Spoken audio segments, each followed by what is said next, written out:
All right, everybody, we are back. Let's get the audio going here. Just make sure that's working. Yep, okay, good.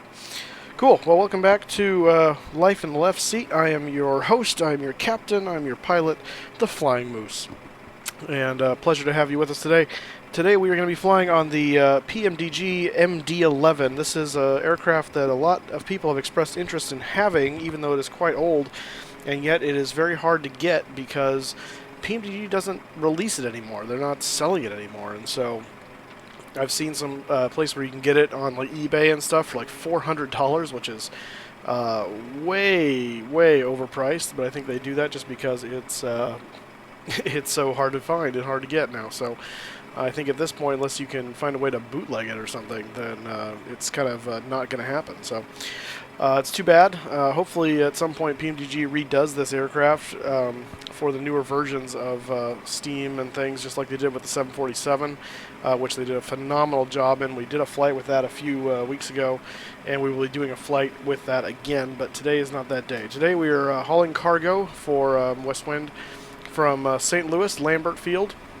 We're in St. Louis, Missouri, and we're going down to Miami. So we're going to be going down to Miami in just a little bit here. The cargo is just arriving to get loaded up, as you can see. We need to do our walk around, get into the flight deck, and then we'll get to our flight planning. I already did the flight plan. I'm just going to walk you through it so you can see what we got. That way we can get off at a steady clip today. So let's go ahead and start with our walk around as we come over to the aircraft. This is aircraft 921, ship Arizona. As you can see here, the stairs are covering up part of it, but we can see as we approach the inlets to the packs. These are the pack inlets right here. That's where the airflow comes in for those. Come to the nose gear and just check and make sure our tires are all looking good and everything is ship shape for the flight. Our lights all look good. Everything looks happy there. Come back out. You'll notice how far back we have to walk to clear the nose. Once we start walking from the nose gear all the way back here before we clear the nose. So that affects taxiing in this aircraft. You can see as we walk around this way just how far forward the pilot sits from where the nose gear is. So it'll look like a lot of times on turns that we're running into the grass, and we're actually not, but we have to turn that wide to make sure the nose gear doesn't cut the taxiway short. So we'll check the pitot tubes on the front here, make sure they're all clear, as well as the nose cone of the radome. The weather radar sits in there. And we'll come around, we'll check the side. This is actually one of the landing lights here that kind of flips out, kind of like on the MD-80s, it flips out down from under the wing. This one flips out from the fuselage. Over here we have our static ports. Make sure they're clear, not obstructed, not dirty. Cargo's already loaded in there. And we'll come around here to the wing root. And we got GE engines on this aircraft. I'm just going to check and make sure our fan blades all look okay. No signs of bird strikes or dirt debris getting in there and mucking up the fan blades, so that's good. And we'll come around here and we'll check our right wing leading edge. And got our winglet over here. We'll check, make sure that's all good to go. No issues with the flaps, no drooping, and no signs of hydraulic leakage, which is important. We don't want to be leaking any hydraulic fluid.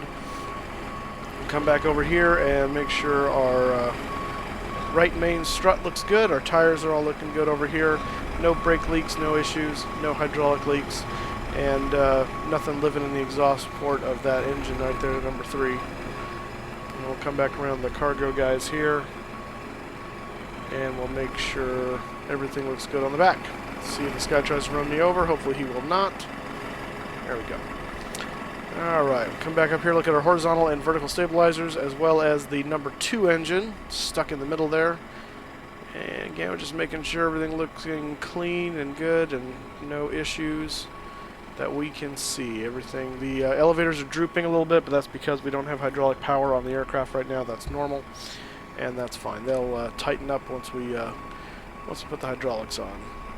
Got another little storage area for people's stuff there. And we'll come on around here and check our left main. Again, making sure that hydraulic cylinder looks nice and shiny. And we got no leaks, no brake issues, no blown tires. And we're also going to check the center gear while we're at it. This guy is retractable and separate from the main gear if we wanted to not have it down. Again, I've never heard a reason heard a reason really why you would want to have it down, but it is possible. Felipe, hey, welcome to the chat. Good to see you again here from yesterday. Welcome. You got here just in time because we are just starting. So yes, it looks like you were the only one here so far, so you're the first one. Welcome. And yes, this is the MD-11, and that's what we're flying today to Miami. So hope you're here for the long haul. Glad to have you here. Welcome back. All right. So I'm sure more people will join us as we get going. Yes, hello, sir. All right. And as we come down here, we'll check the other leading edge of the left wing and checking the engine, make sure it's nice and secure to the pylon. And we're going to check the fan blades here to make sure they are nice and clean and clear. No signs of damage, no signs that we ingested any birds. And we check the static ports on this side as well. And that concludes the walk around for this aircraft. And so now we're going to go get into the cockpit, and we are going to get underway. Let's see if this guy will try to run me over. Hopefully no. Good. Just never know when they're going to suddenly take off and lurch after you. Alright, up to the flat deck. Alright, here we are on the flight deck of the MD-11. I'm going to do a few things here real quick just to get some power going, and then we will get underway. So first thing we're going to do is do that, and we're going to turn on the APU. And the APU is going to take a moment to cycle up. While it's doing that, I'm going to do a quick fire test on the APU. And that checks out. We'll do a more complete fire test once we're all under power and once we have our display screens up. If you're just joining us, welcome to the stream, and we're going to be flying to Miami today from St. Louis in the freighter version of the PMDG MD-11. And there you go, right there. Proof that this is the MD-11 on the flight yoke column there. We're just waiting for the APU to finish spooling up. I'm going to turn on a number of other systems once that happens, and then we will get over to our flight plan and do that. So yes, Philippe, this is from PMDG. All right. So we almost have made it to 400 subscribers, which is awesome. Still working our way up toward 500. So let's hope we can bust that 400 mark today. So as you're in chat, we'll be encouraging people to subscribe if they haven't already. I know Philippe, you already have, and that's awesome. I thank you for that. And so we'll hope we get some more people to subscribe as well. All right, so we got power now from the APU. That's on. We're also going to get bleed air from the APU this way. For our packs, you'll see those kick on right now. We'll go ahead and switch on the dome light, and we'll switch on the IRUs. This is or the IRSs actually. I keep changing the names of these things. And I did a quick little fire test for us there, which is what we wanted to see.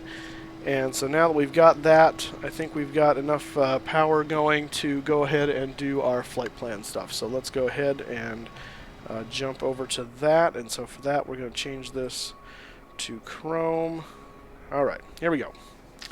So here we can see I've already done the filling out of this. So this is our flight plan here today. We're going to be West Wind Cargo Flight 505, MD-11 aircraft from St. Louis to Miami. Our alternate is Tampa. We are going to be at cruising at flight level 390 today, quite high, just 2,000 feet underneath our limit, which is 41,000 feet.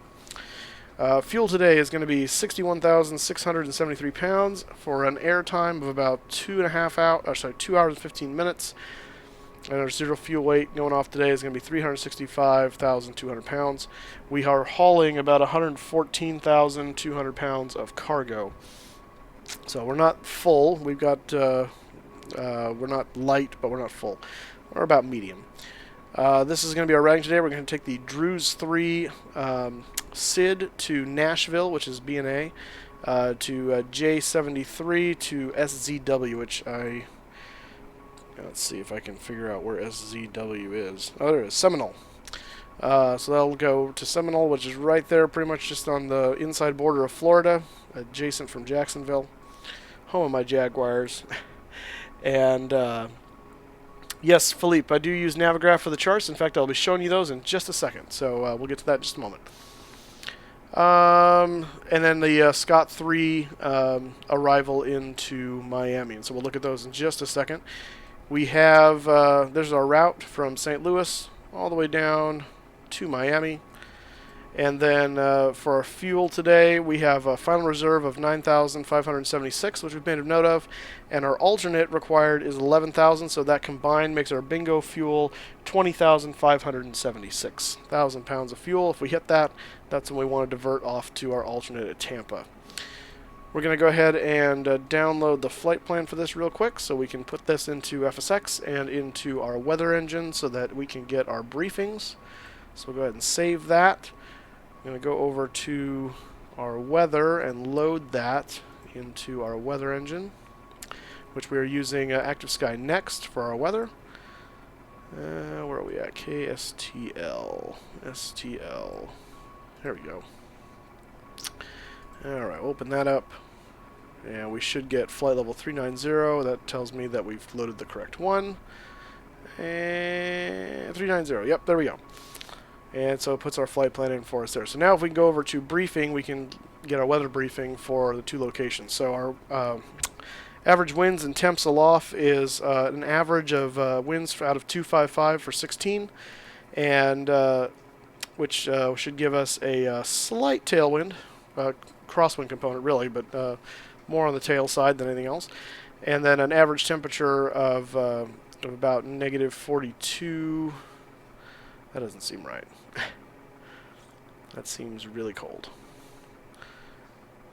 Something seems odd about that. Anyway, so headwind component of minus 6.56. So it's just barely a tailwind.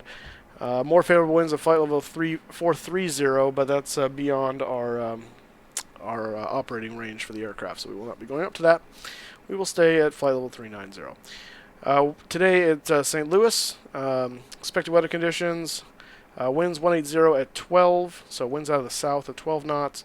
10-mile visibility, few clouds at 2,500, few clouds at 10,000, broken at 25,000. Temperature 32 degrees Celsius, dew point 21, altimeter 2970.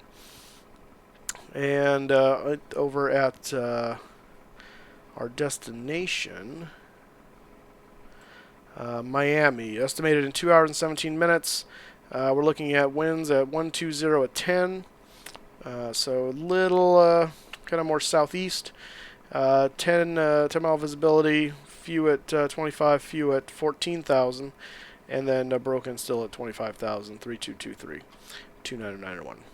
All right. So we should have pretty good weather for both locations. We should be able to do visual approaches into that, and I think you mean baseball there, Blue Crayon. Welcome aboard today.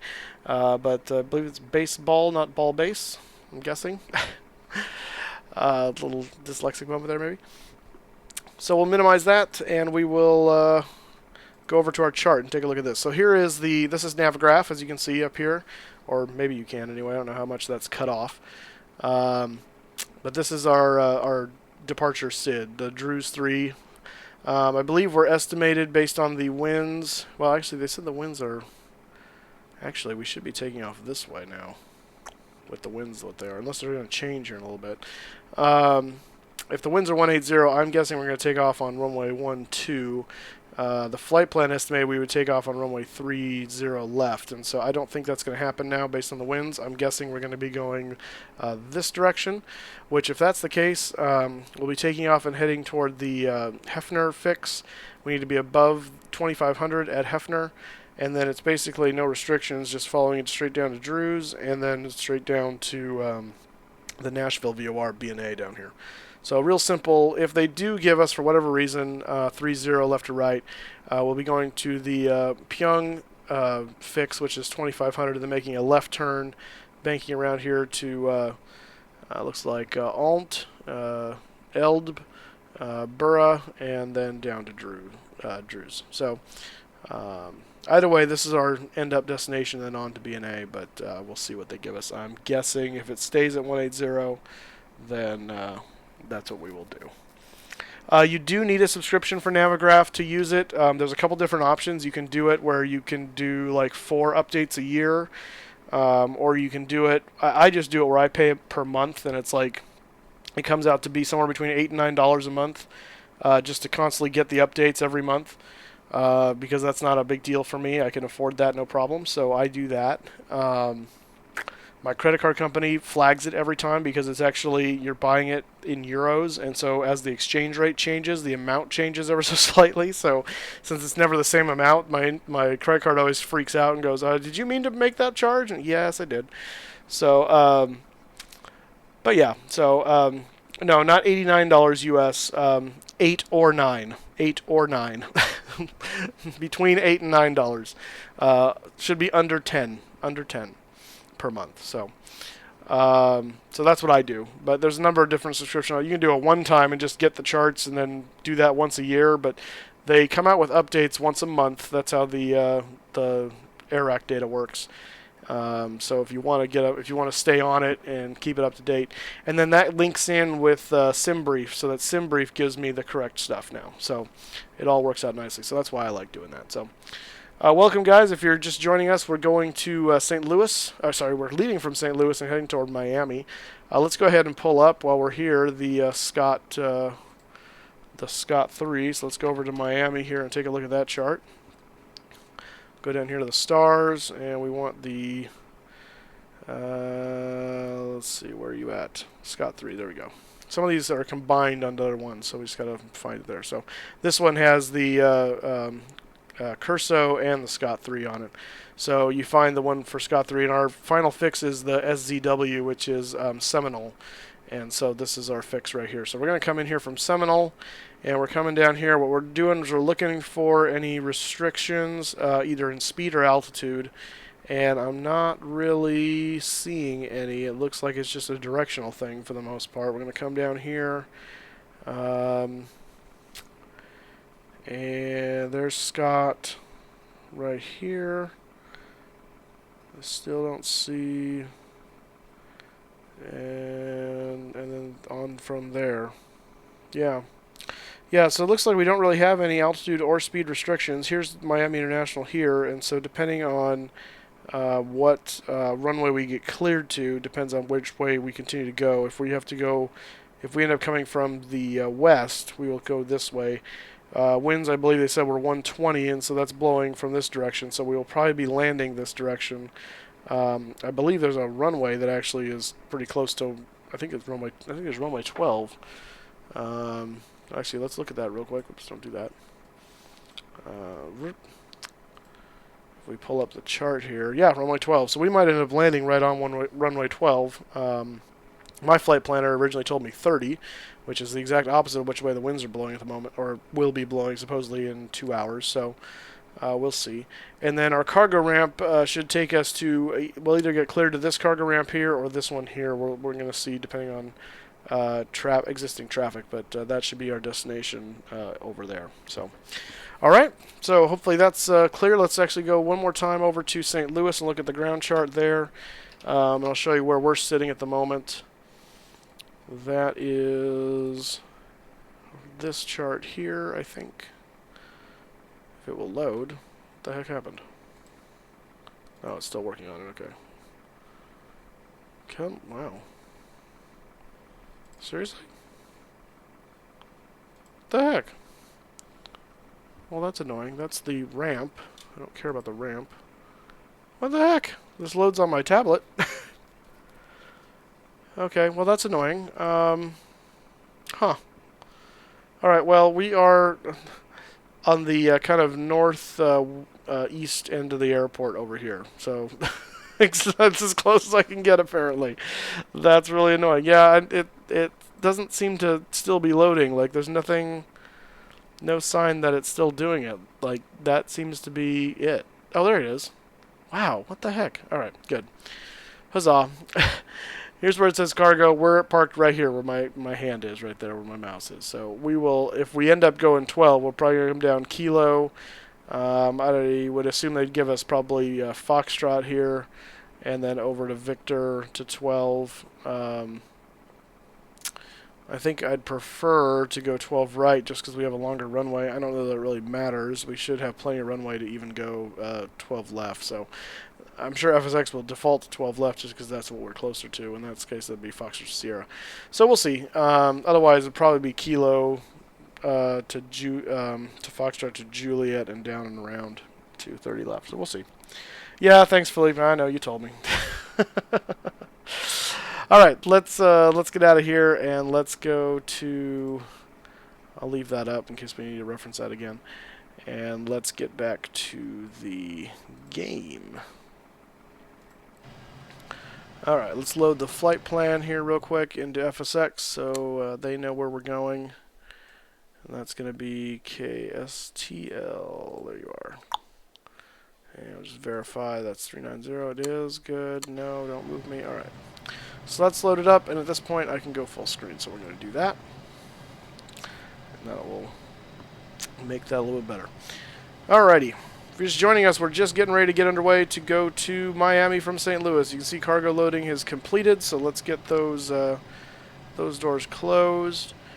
And that's all the cargo doors. So we're going to close all the cargo doors. And I went too far back.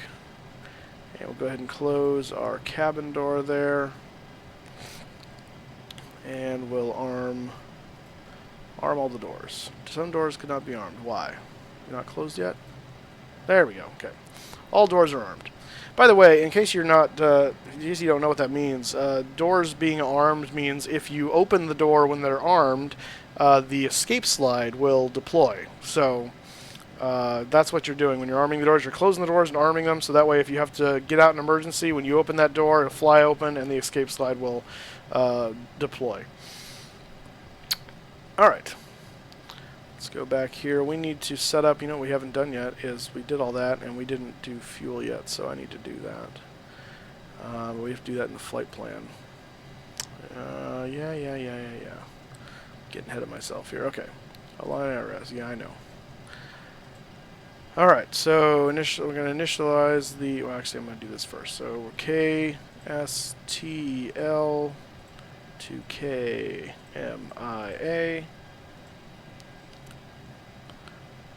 And we're just going to return because I don't want to insert whatever it gives me. Our alternate today is KTPA, Tampa. And we'll initialize that. And then we'll initialize the IRS right there. No, that'll do its thing. We're going to go over here. Flight number is WWC 505. Cruise altitude is 390. Oh, actually, I need that for this, huh? I need to go look at that again. Okay. Dang it. 80. We'll come back to that. I'll put that in a second. Because that'll help things. Fuel, block fuel is going to be 61.6. Actually, I'm going to round it up to 61.7. 0.7, because 61.63, rather, so I like to round up, be on the safe side, put that into block fuel. And over here in the refuel amount, we're going to say 61.7 into refuel, and now we're going to go back to menu, going to refuel page, and we're going to put this into FMS mode and start, and that will start refueling the airplane. It can be the most annoying part of the airplane. It's not the funnest, but it is kind of the most technical, and for some people that's really interesting. I find it actually kind of interesting when you're actually having to put all this stuff in to make sure this thing flies correctly. So it just depends on your point of view, I guess. Alright, we'll go back over here and we'll continue with this. Actually, I'm going to get that this information real quick, so stand by. I'm going to go back out of full screen for a moment. And I'm going to go into the weather. So it was a headwind component of minus 6.56 and negative 42. Alright, so what that means is down here we do negative 42 slash, and this is where I never can remember how this works, and so we have to do this once or twice. negative, what did I say it was, 6 something? 6.5. 6.5. Format error.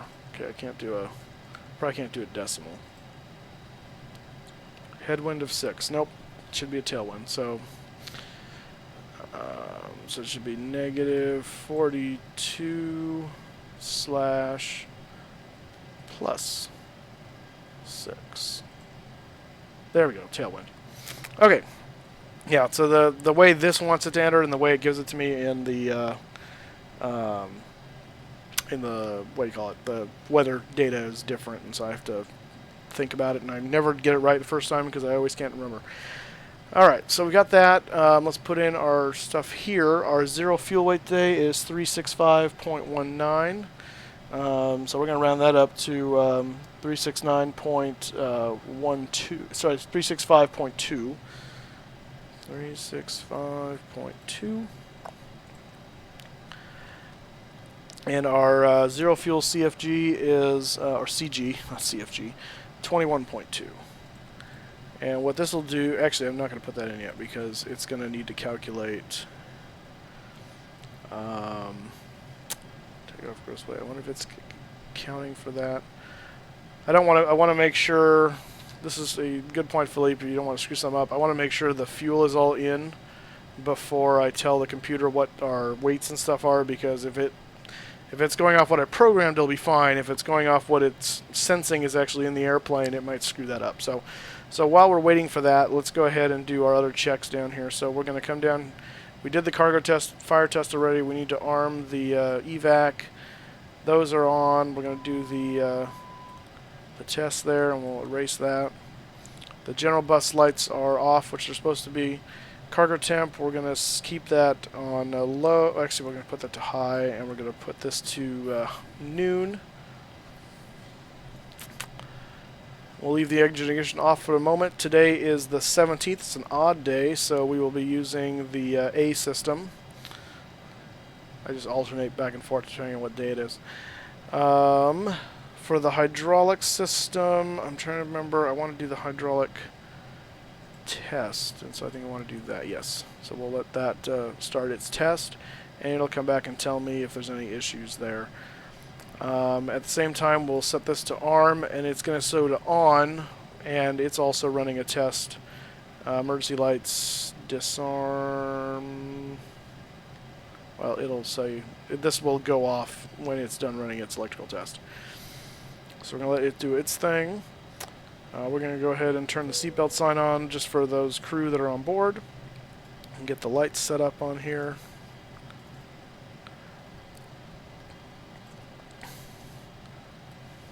Okay, emergency light test. Looks good. Oh, that's the test, actually. There we go. No smoke should be on all the time. There we go. It's on. Let's see. And it looks like fueling is done, so we'll get back to that in a moment. We're going to turn our nav lights to on, logo light to on. Everything else can stay off at the moment. We'll do the full-on fire test here. So we're looking for lights here. We're looking for the oral warning, which we're getting right there. And we're getting our warning flags here. And then we want to see if we silence this. The oral warning goes away, but we keep the fire loops there, and we see the fire indications right there. So that's a good test. So we will release that. This we don't really have to do with anything with this. This is already set up correctly. We do want that to be auto for the air system. And I'm going to come around here and check this. Let's see. This test is still got. Oh, there we go. That test just completed. You can see the emergency electrical power is complete because that's now not on anymore because we have power. It should be off. We're going to fuel use reset so we don't see any fuel used on the engines. And I'm also going to run a annunciator lights test. This will start another test as well that has to do with the air system, I believe. So we're checking here on all our lights, make sure all of our lights are working.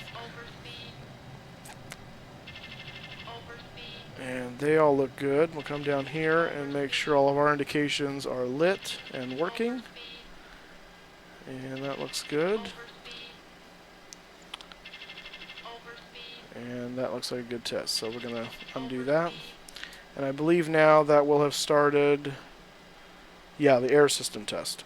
We need to be aware of that. When that's done, we're going to have to turn the APU air back on. What that air pack test does is it kills the APU air, and then we can't start our engines without turning that back on because we have no air pressure, and so it fools me every time if I don't think about that. So while that's finishing that test up, let's go back here and finish this. I'm just going to do this again, 365.2, just to make sure it has the right numbers. Okay, good. And then this is going to be 21.2. 0.2 goes in the zero fuel weight. Now, what's going to happen over here is the computer is going to calculate our takeoff CG based on the numbers I've given it. And once it gives me that, then I will put that in there, and that will give us our trim amount. So 25.7 is what the computer has given us. And so we put that in the takeoff CG. And so now, when we do the takeoff setting, we'll get an appropriate stab trim. We're not going to flex power today. We're just going to go with it. Packs will be on. The slope, let's see, what did I say? The wind was, well, I don't know that because we haven't been given a runway yet. So flaps will be 22. That's what I take off with usually in this thing. So stab trim is going to be 5.8. So when we get hydraulics, we'll put that in. And outside air temperature is 32 degrees C. It is a hot day today, just like it is here in Fresno. It is a hot day. Oh, yeah. On this, you have to put the indicator. Oops, as I repeated it. So 32 C is what you need to do, and you put that there. There you go. And so then we'll put our slope and wind here in a second. I am aware of Air Force Proud 95. Yes, I love his videos and his commentary. Yeah, he's a fun guy to watch. I don't know him personally, but I know his channel. Alright, is our air test still going? No. So you see here that APU air is off, so we're going to turn that back on. That'll give us our APU air back. There it goes. Alright, so let's go ahead and get our clearance from the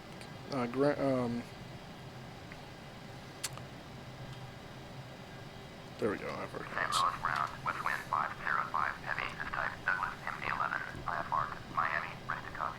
West wind 505 heavy is clear to Miami, airport as filed. Fly runway heading, climb and maintain altitude 9,000, departure frequency is 124.2, squawk 1472. West wind 505 heavy, cleared Miami, airport as filed. Fly runway heading, climb and maintain altitude 9,000, departure on 124.2. 1472. West wind 505 heavy, correct. Contact ground on 121.65. Alright, we got that in there. Okay, so we have our well, we have that. Let me get the ATIS here and see if it make sure it matches up with our weather information. 181 and 12. Okay. Yep, okay, so it's matching with our weather, so that's good. So 180, so I'm guessing they're going to have us go off on runway 12 as opposed to 30, so let's, in fact, I'm going to go ahead and get our, well, no, that's bad juju. Okay, so if we're taking off on runway 2, we're taking off on runway 12. That's going to be it's not a straight headwind, it's going to be a headwind component. So we're going to call that probably, we'll call it, it's off a bit, it's getting closer to 90 degrees. So we'll call it like a 4-knot headwind by the time that wears into it. So we'll say 0/4. There's a way to calculate that, and I don't recall what it is at the moment, so I think I have to do that. Maybe it's H4. Yes, it is. Okay, good. And then here's our V-speed. So V1, V2. This may recalculate when I put my flight plan in. So V2 is 155, VR 139, V1 132. HD Lorenz 1, welcome to the flight. Hey, from Germany, that's awesome. Philippe over here, I believe, is from Portugal, so we're getting a lot of European guys checking us out. That's awesome. Sethos, welcome to the flight. This is not Call of Duty, so I don't know if that's what you're referring to. I haven't played the new Call of Duty, so I can't advise you on that one. But if you're thinking this is Call of Duty, I think you're at the wrong stream. But if you're thinking this is Flight Sim, then welcome. That's what we are doing today. Oh, flight plan, that would be helpful. I guess we should probably do that. Flight plan. Alright, so from St. Louis, we're going to click right here, and we're going to choose the SID, and we're going to choose the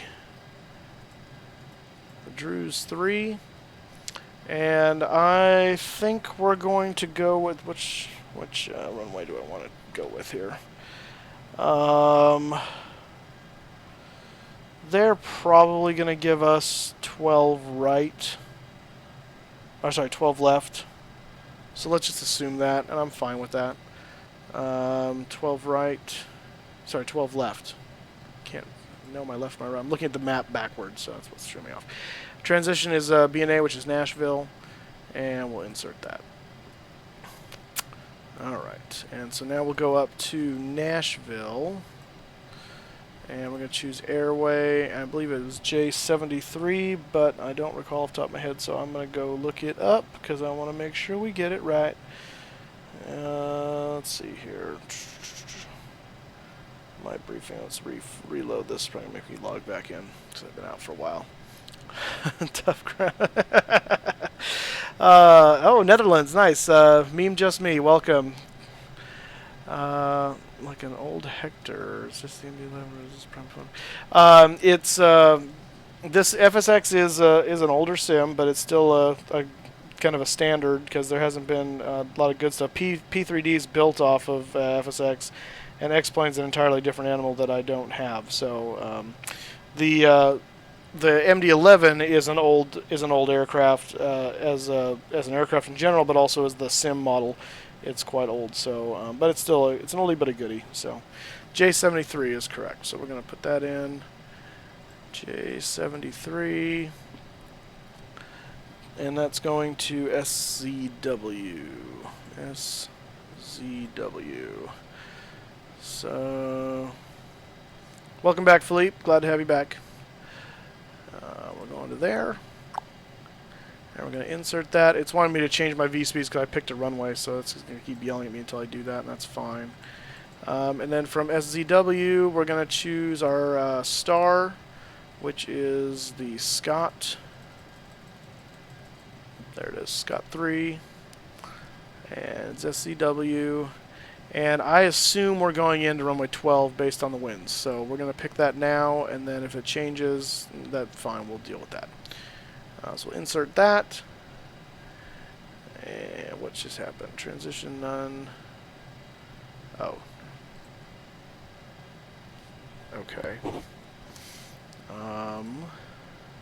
Nope. Oh, shoot. I forgot. This has to do differently. We're going to clear the discontinuity.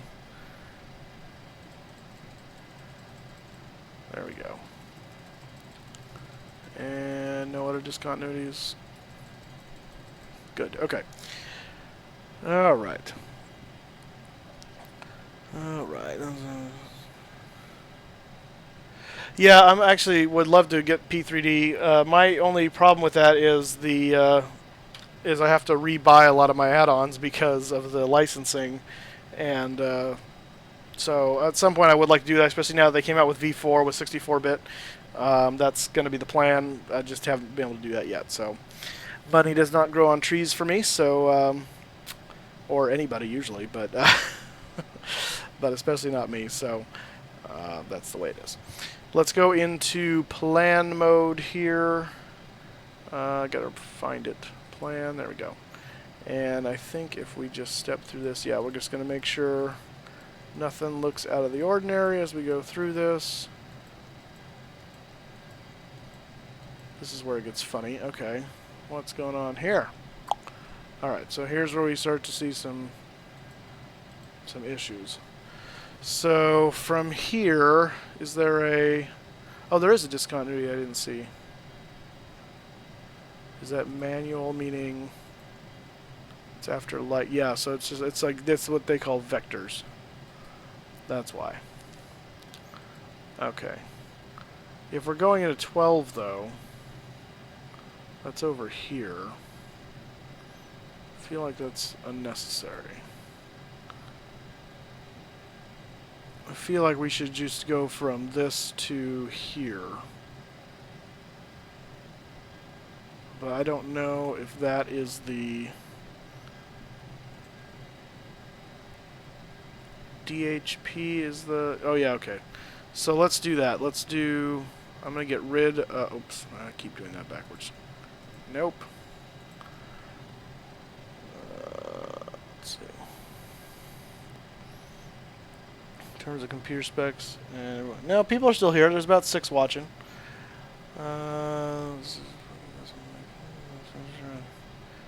Yeah, it does get expensive. This hobby can get expensive if you let it. So it's just a matter of, you know, it is what it is.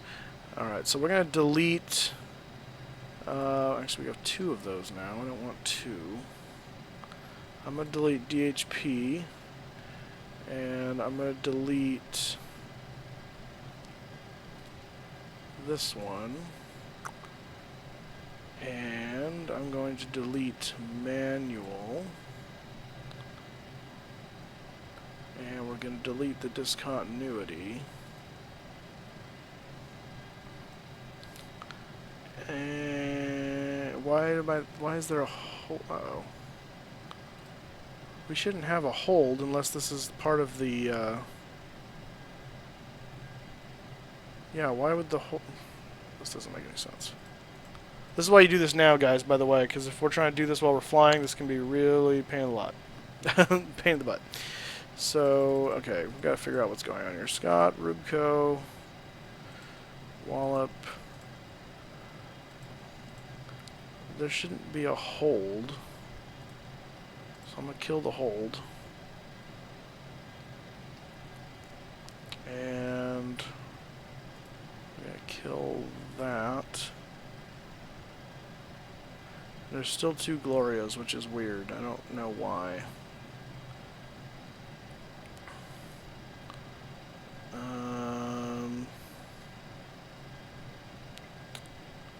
That's weird. Yeah, let's kill that one,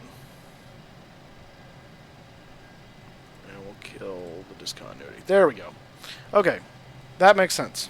Now, now it makes sense. Alright, and then this is the missed approach. Okay. Good. So I'm glad we did that, because that would have been weird. So we'll go back up to map mode, and we'll kill that. Put that back.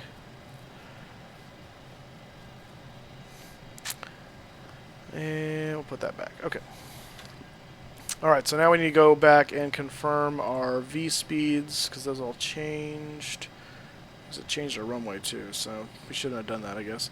Headwind 4, we're estimating, and our V-speed stayed the same. Okay, 155, and so we're going to put 170 for our, that's V2 plus 15 for this aircraft, and that's what we will try and climb out at. 9,000 heading, we're going to switch this to roughly our runway heading, which is 100 and, it should be 120-ish. Oh, that's interesting. Really? Alright, we'll see about that. Okay. I think we are ready to get this bird underway. So let me pull up my checklist here, because I want to make sure. I do have a good checklist for this aircraft. I want to make sure we do this right, so... I'm going to pull that up in just a second. Ah! How dare you? Just real way. MD-11, where are you? There you are. Okay. Alright, so before start checklist, we're going to go through that right now before we start. Alright, doors and windows are locked, they're all armed, and so that's good to go. All the windows are closed. Parking brake is set. Beacon is going to come on. Engine ignition set to able. We'll do actually. Well, let's do this then. If we're going to do that, let's get our taxi clearance. St. Louis ground, west wind 505 heavy with information. Lima, request taxi IFR. West wind 505 heavy. There are free add-ons for FSX. There are freeware. There's payware. There's freeware. There's shareware. Just depends on what you're going for. What's he telling us to do? 12 left? Really? Oh, that's what we said we were doing. That's right. Okay. See, I keep getting that mixed up.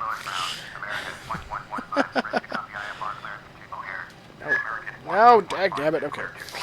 So Kilo Foxtrot Sierra. So that's exactly what we thought it was going to be. Okay, two things. There is no donate option yet. Not until we hit 500 subs. That's when I will. That's when I will do the donate options. I love your enthusiasm and I would love your money, but I also don't want to be greedy. So. It's just a matter of ethics. I'm sorry. So when I hit 500 subs, we will we'll get that available. Blue Crayon, you're going back to Hawaii in 4 weeks. What the heck? That's just not cool. Seriously, I don't get to go to Hawaii every 4 weeks. Like, what the heck? Goodness. All right. So that's our clearance. So okay. So now we will tell these guys to prepare for pushback. Nose right, tail left, straight pushback.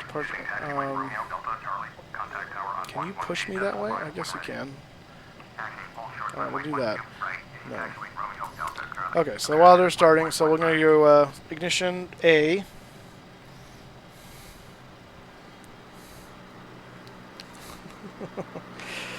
Well, I appreciate that. Alright, beacons on engine ignition is set to A. Fuel panel is set to auto, I believe so. Yes, good. Okay. Air panel is set to auto, which it also should be. And that's the end of the before start checklist. So we're ready for pushback. So we'll just wait for these guys to hook us up. In the meantime, we'll turn the dome light off. And this aircraft, by the way, oh, we do need to set one thing in preparation for this. We're doing flaps 22, so we need to set the dial a flap here. 222. There we go. Let's see. Installed the EVP. What's the EVP? It's a pretty good for freeware. What? Yeah, what is EVP? Are you talking about? Oh, edit voice back. My acronyms are bad. Yeah, it's not bad for freeware, actually. You're right. And I need to put this into full screen. Departure check completed. Flight has been inserted. Release parking brakes. Oh, yeah, I gotta do it that way. Commencing push. Parking brake off. All engines clear. Start that wheel.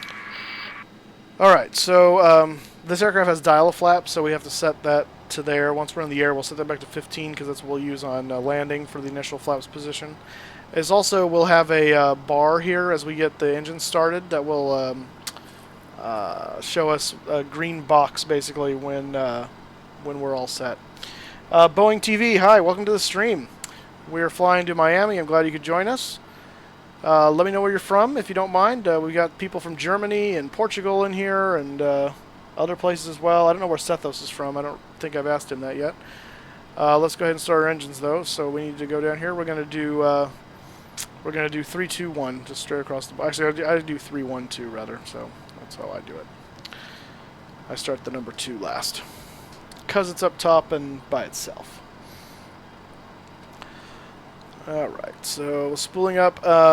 What do I think about the PMDG 11 and 757? If that question is for me, I love them both. The 757 holds kind of a special place in my heart just because of some personal experiences with it. I don't have any ties to the MD-11, although I really like the systems in it and the differences and how it's modeled. It just is cool to me. I'm really concerned they're going to push me back into the grass. So I like them both. I like the MD-11 model better just because it's more, the systems are modeled a little more detailed because that's PMDG. Little country called Denmark. All right. Well, welcome from welcome to the stream from Denmark, I guess. Glad to have you here. I've got relatives living in Denmark right now. I couldn't tell you what part of Denmark, but they're originally from Sweden, actually. And CC Vask 777, hello. Welcome to the stream. Where are you from, if you don't mind me asking? I'd just like to find out where people are watching from. It's always fun to find out. Are you just going to push me all the way down the taxiway? I'll take that. All right. Alright, so that's engines up and running. Let's get number 1 turning here. For those of you just joining us, this isn't going to fly. I'm sitting... What part of nose? Oh, gosh. Okay, so what we're going to do is we're going to have to come up here and flip around. That's going to be fun, but alright, we'll do that. I was concerned at how they were going to do this. Let me show you what's going on here. This is how they've pushed us back. We have to go the direction my tail is facing, and that's a dead end on both ways. So that's a successful pushback right there. If there ever was one. So that's very helpful. And that thing is spooling up, and I need to give it fuel. So that's probably good to pay attention to that. All right. Going to Scandinavia in the winter. That's awesome. That's fantastic. Unlocking gear. The only I've never been anywhere in Europe. The closest I've been over there is Israel, which I was just there in February and the beginning of March. It's a fantastic trip. But that's on my bucket list to go to Europe, and I'd love to go see England. I'd love to see Germany specifically because I've got some heritage there. All right, looks like those engines are all fired up, and let's start number 2. So you see this box right here that says stab trim, so this is going to tell us what we're needing to do before we can take off. It's kind of like a takeoff warning. In fact, I'm not going to do it now because it'll actually advance the engines. If I was to advance the throttles beyond a certain point, it'll give me an oral tone warning because I'm not configured for takeoff. And fuel on. All right. If you're just joining us on the stream, we're flying from St. Louis to Miami in the PMDG MD-11. And we'll be getting moving here in just a second once this engine finishes spooling up. We can now actually, because we have hydraulics, we can stab trim is 5.8, so we're going to come over here, we're going to watch this right here in the box and look for 5.8. There we go, 5.8. So now that changed to slat because it wants us to put our flaps and slats down, so we're going to do that. And we'll move that down into flap mode. That's going to go dial a flap, and so it's going down to slats and flaps 22 like we said. The flight today is about 2.5 hours roughly, I would say. Alright, let's go ahead and spin this puppy around, or as they say, bat turn.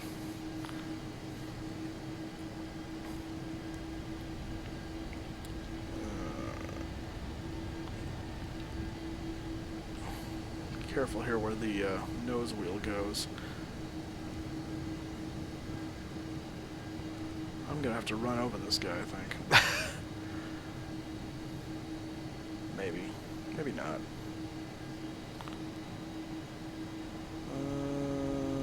Let's see here. Yeah, airtime is supposed to be 2 hours 15 minutes, so we'll see how close it gets to that. Oh, this isn't gonna fly. We're going on the grass. Dang it. It's too tight of a corridor to not run into people and yet still make the thing, because I'm pretty sure the nose wheel... Oh, it's close. Just on the grass a little bit. Alright. Whatever. I blame my pushback team. My ground crew failed me, so what do you want from my life? Come on. More power. There we go. Yeah, Philippe, you were close.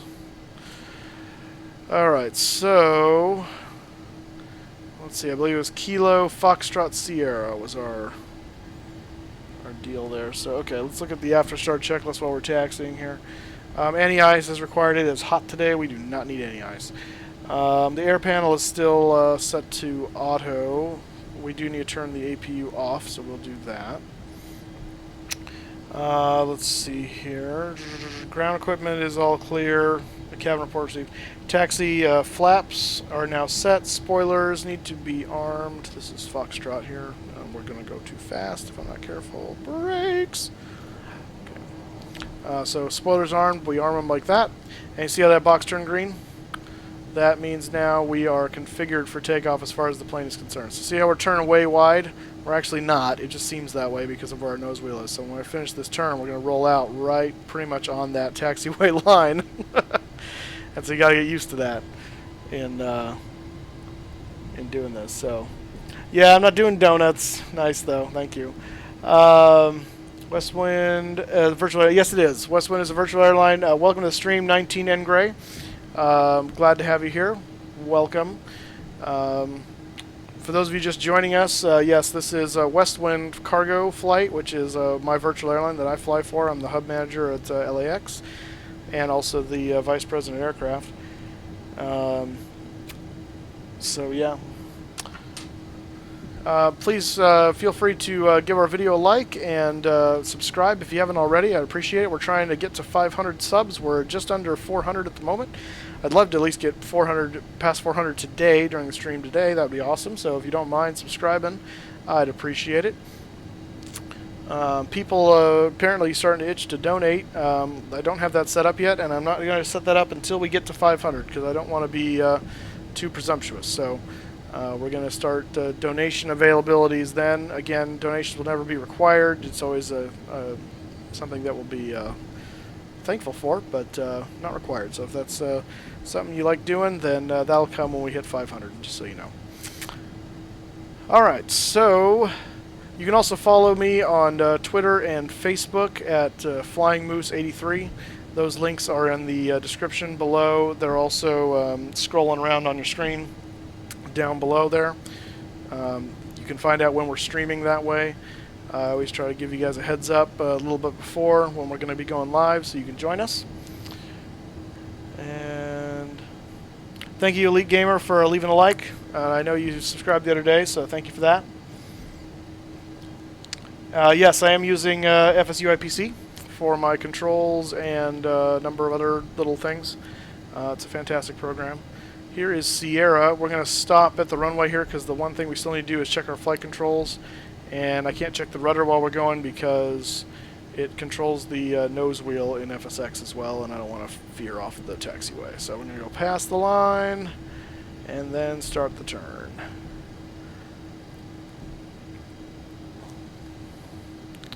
And look at that. Beautiful.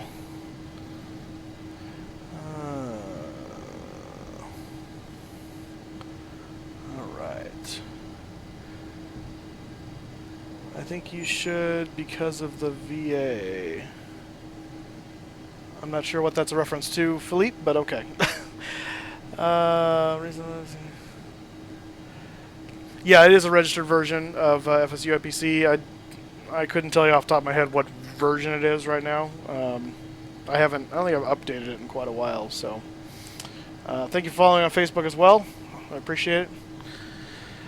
Alright, let's do our, I'm going to put the parking brake on here, and we're going to do our flight control checks here. So we do that over here under config, yeah. So we're going to move the, here we see the 2 up, 1 down, and 1 down, 2 up, 2 down, 2 up, full left, full right, and neutral. Alright.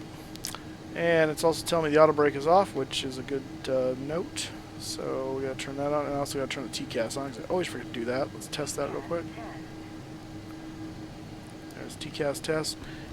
Where's the dang auto brake? I gotta remember, it's been a while. Oh, right here. RTO. Alright, auto brake's RTO. TCAS is on and tested and working. Let's see here. Spoilers, flight controls checked, stab trim is set, takeoff data is confirmed. EID is green, well, will be a green box when I release the brakes. Yes. EID is green box. High intensities and landing lights need to come on, so high intensities on. Landing lights on. Thank you, Virtual Elite Gamer. I appreciate that. That's awesome. If you invite your friends, I appreciate it. Hydraulic panel set to auto. Air panel set to auto. Weather radar is not modeled in this aircraft. We are good to go. So let's go ahead and get... what the heck? Sorry, hit the... I went for the... went for the ATC box and I hit escape, which we don't want to do. Tune the tower and request takeoff clearance. Tower with wind 505 heavy at runway 12 left, ready for departure. IFR to Miami. West wind 505 heavy, clear for takeoff. Runway 12 All right. left, service with 191 F9er. Clear for takeoff. Runway 12 left, west wind 505 heavy. Cleared for takeoff. All right, here we go. This is the best part of the flight right here. Especially when you're on an airplane in real life. This is the best part of the day right here. Okay, we don't want to go too far over, too fast. Let's be careful now.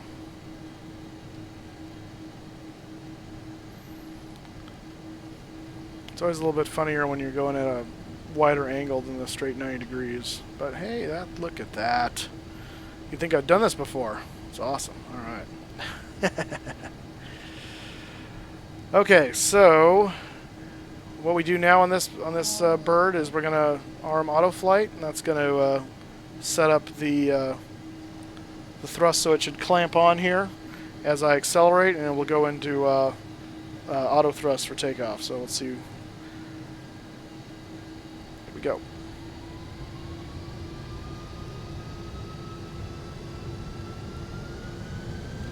There it is. You hear the click.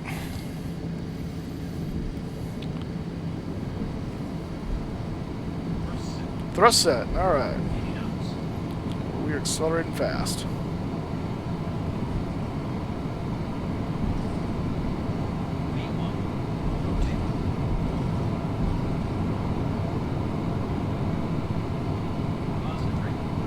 Gear up.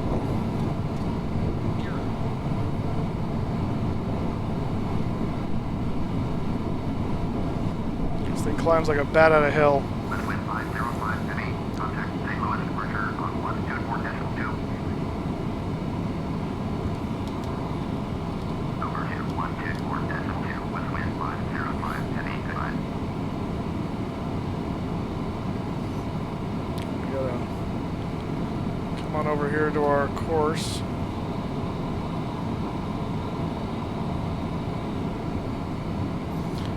Yes, you can see the difference. It's pretty obvious. Why are we zoomed out so much?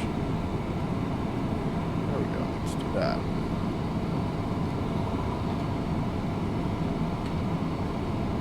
St. Louis departure. West wind 505 heavy. Just climbing 34,400 for altitude 9,000. West wind 505 heavy. St. Louis departure. Roger. Altimeter 2969er. West wind 505 heavy. Turn right heading 135 feet on course. Line altitude 10,000. Turn right heading 135. Position on navigation. Climb and maintain altitude 9,000. West wind 505 heavy.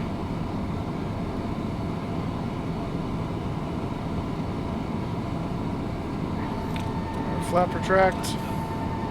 West wind 505 heavy. Contact St. Louis departure on 123.7.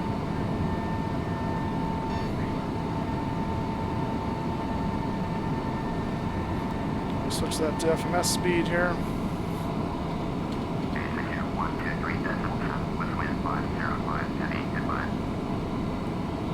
And that will start the acceleration process. I'm not looking at chat right now, guys, just so you know. I'm going to concentrate on flying the airplane, so in a second here, when we get up to engage the autopilot, I'll get back with you, so just be aware of that.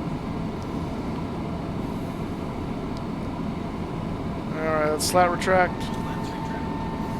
And we're coming up on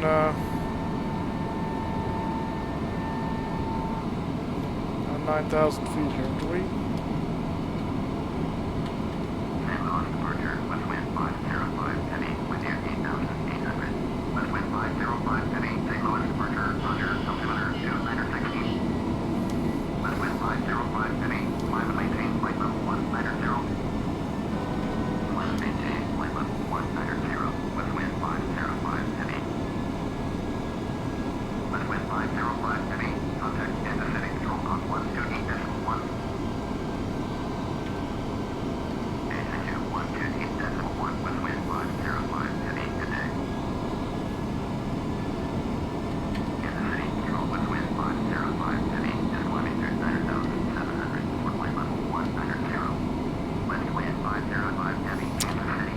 there's 10,000 feet. Got up there quick. Go ahead and disarm that. Go ahead and kill the landing lights.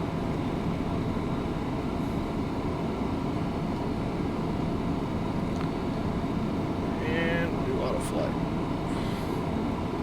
Nav.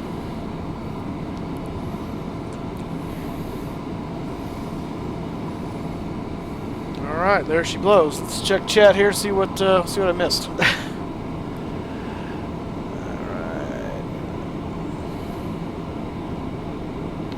No, yeah, compared to what's out nowadays, it really does look like a freeware, more like a freeware plane. The systems are not freeware by any means, stretch of the imagination, but the textures and the shading and stuff, yeah, that's definitely true.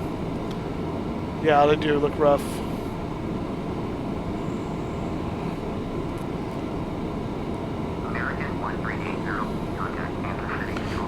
Yeah, this the MD-11 has a really high takeoff angle of attack, it seems, for what it climbs at. And the other aircraft that really climbs at, I always refer to kind of like the sports car of the airliner world, is the 757. They both can really go. I mean, if the MD-11 is really loaded down, it'll be a little more sluggish, but the 757 just always seems to have so much get up and go. It can just take off running. So yeah, so other add-ons I'm running. Let me hang on a second. Let me make sure I'm not missing something here. Other add-ons I'm running. We got Active Sky Next is injecting the weather. We've got Rex 4 textures. Let me do this real quick.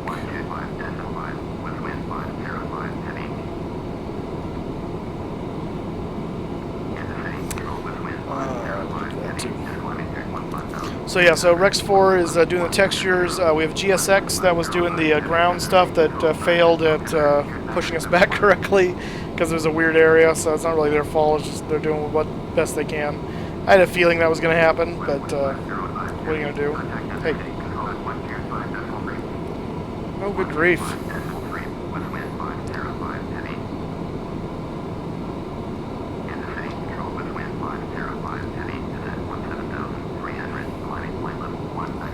We're about to breach 180 here. I'm going to go ahead and turn the seatbelt sign off at this point.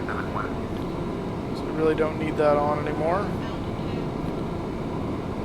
And there's 180, so we're going to set standard to QNH 2992. Let's see.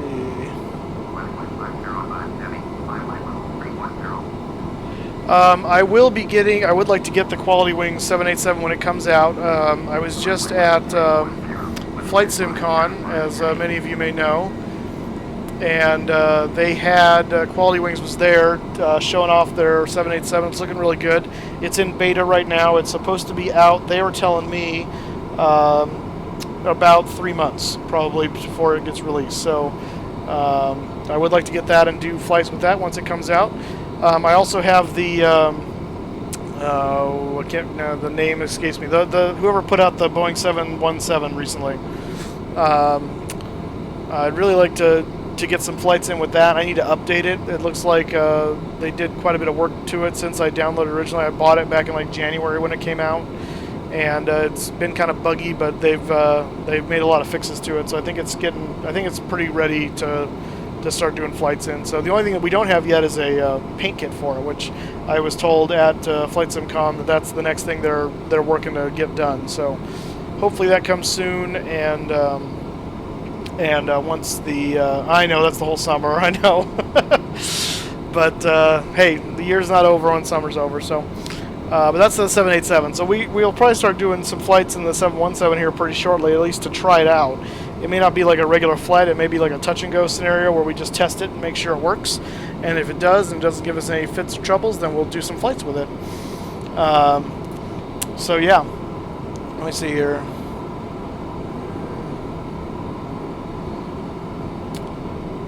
So I appreciate that, Sethos. I want to be careful about doing anything that's not above board. I mean, I will get it.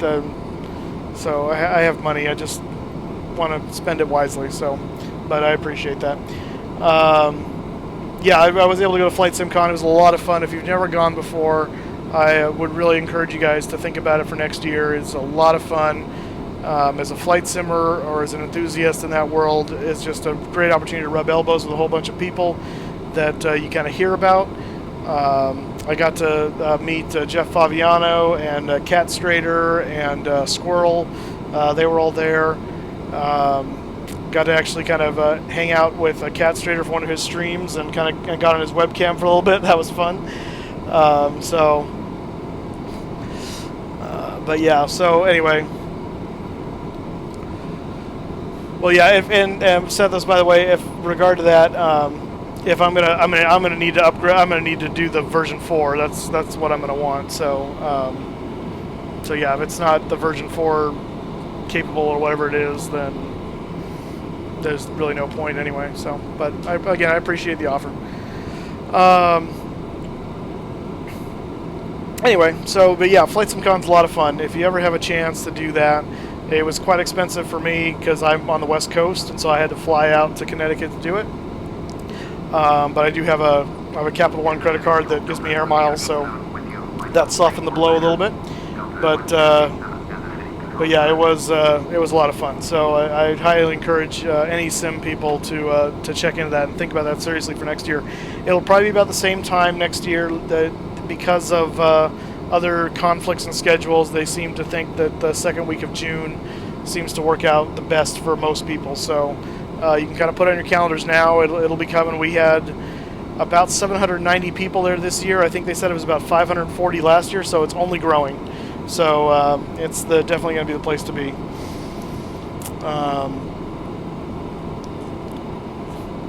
Yeah, it's a lot of fun. It would be expensive, but yeah, it's a lot of fun. So there is a flight, actually, if you connect through, there's 2 international flights into Bradley Airport, which is where the Flight SimCon is.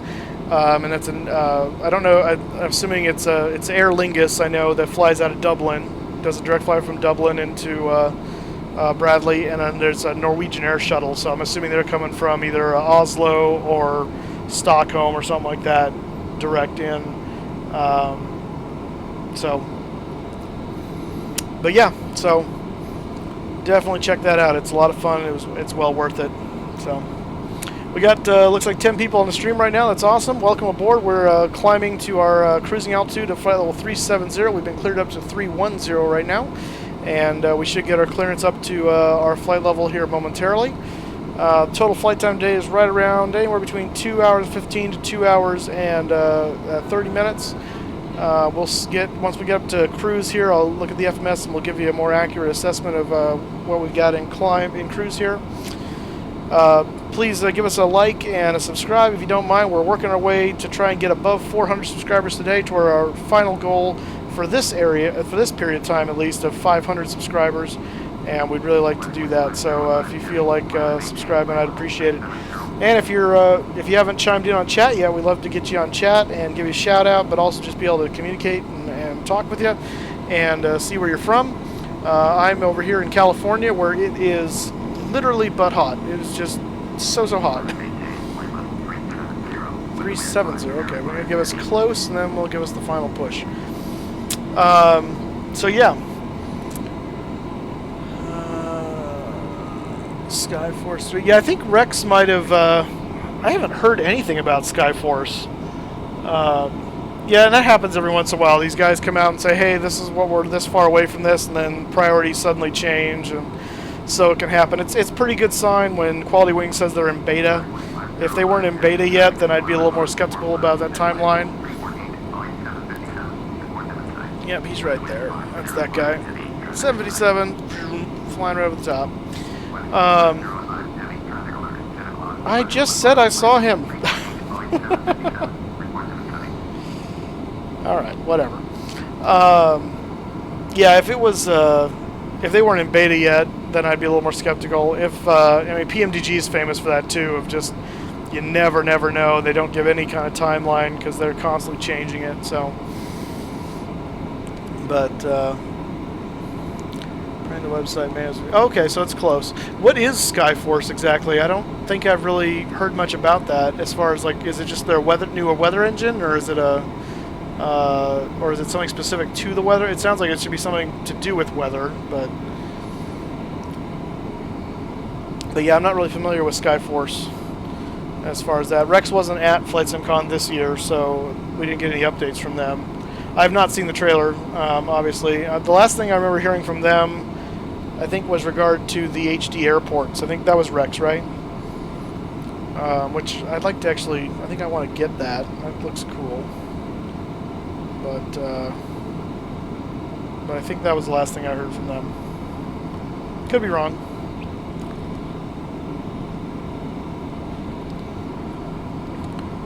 Overhaul to the core weather engine, stripping out the current stuff.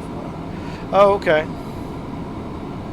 Yeah, so it sounds like, yeah, Philippe, it sounds like it's kind of like equivalent to what I'm running right now for Active Sky Next, but it's their weather engine. Because I used their weather engine because I bought Rex. What was it Rex plus Overdrive? I think is what it was when I got it.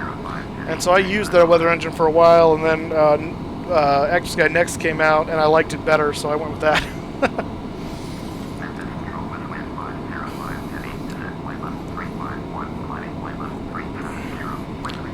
Alright, so let's see. Let's check our cockpit computer here and see what our time looks like. I gotta remember which one tells me these things. Nope, not that one. Progress, there we go. Alright, so ETA into Miami is 10 Zulu, and it is currently 22:17, so that's from this point, that's just under 2 hours, so just under 2 hours. So yeah, so about an hour and 50 minutes or so, 55 minutes from Miami. And here we come up on flight level 370, so they should be clearing us up to 390 here from here.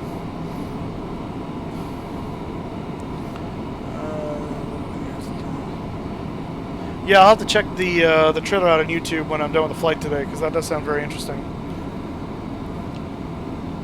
I've had Active Sky Next for quite a while now, so it's always looking to get the next. I mean, I think Active Sky 16 or 2016 or whatever it is the newest from them. I don't even have that, so. But yeah, they're supposed to be coming out with something. Flight 1, no. Maybe it's Flight 1. Whoever does the Ultimate Traffic 2, because that's what I have. I'm running for Traffic. And they're coming out with a new one finally. It's been a long time. That's happening sometime soon. Flight 1 is also getting ready to release. They're in beta, I believe, for the Level D 757. So that's coming out, which is cool. Haven't seen anything from Level D since the 767, and that's quite old now. So the fact they're doing a 757, that'll be pretty cool. Actually get a more study level sim for the 57 finally, which will be really nice. But yeah, Rex is appealing because they do the textures and the weather engine. Active Sky really focuses more just on the engine itself, so that's kind of the nice thing about Rex, is you can get the textures and the engine all in one kit and caboodle, as they say. Just realized I had this Mountain Dew over here, and it's all watered down now. No, that's disgusting. Okay. All right. Yeah, I know it's getting late over there in Europe, Philippe. So thanks for joining us. We'll see you next time. Look forward to seeing you on future streams. I think I'll be streaming tomorrow, but it won't be till the afternoon again like this, because I've got church in the morning. So, but thanks for joining us. We'll see you later. Have a good night.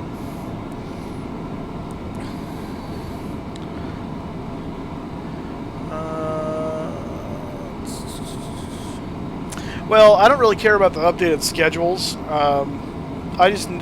Because I don't really care that the schedules are current. I'm just looking for good injection of traffic that doesn't seem so ridiculous. And so that one's always worked for me. So like this, I think the schedules that my Ultimate Traffic is running on right now is like schedules from 2008 or something ridiculous. So it's it hasn't been updated in a long time, and that's why I'm kind of looking forward to seeing what they come out with next. It's kind of buggy in some ways too, just because it's old and it's trying to work with a lot of other stuff. So, and I'm looking forward to seeing if it's I mean, we'll see. It's still in the works of what it will finally be. I think they were doing some kind of early access thing or an alpha version or something like that. So, but yeah. Let's see, donation where I paid a whole dollar for it. SPAI? Interesting. I'll have to Google that and see, because I've never even heard of that. Make a note. SPAI. Yeah, I'd be curious to see what that is and give it a check out. Alright, so we've reached our cruising altitude of 39,000 feet. Up here above all the weather, heading toward Miami. In fact, let's do a, whoops, nope, hit that, there we go. Do a nice outside view here for you. Check out this beauty. Look at that. It's so beautiful. Seems like a beautiful day to fly, too.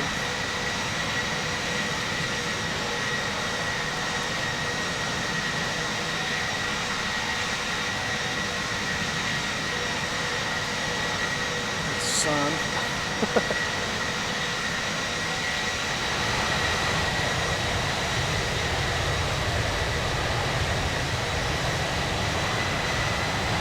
So beautiful. So beautiful.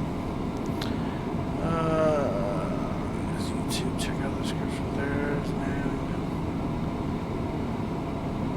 Oh, okay. Traffic pack. All right. Yeah. So I'll check that out when I'm done flying today. Because that would be interesting. Cool. Well, thanks for the tip. Alright, I'm going to pause here for just a second. Not the sim. The sim's going to keep going. I'm going to step away from the mic for just a moment because my Mountain Dew is watered down and I want more of it. So I have to go get fresh ice. So stand by, everybody. I'll be back in just a moment.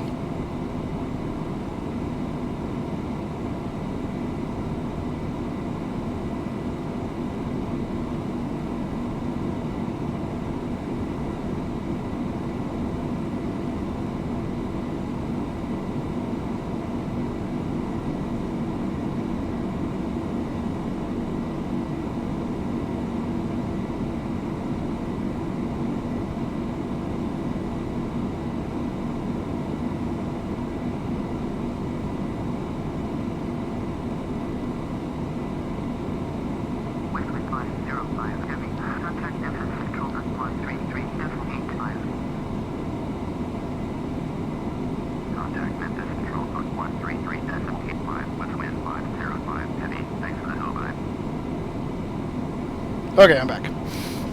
Castrator flies with beer, I fly with Mountain Dew, so. Alright.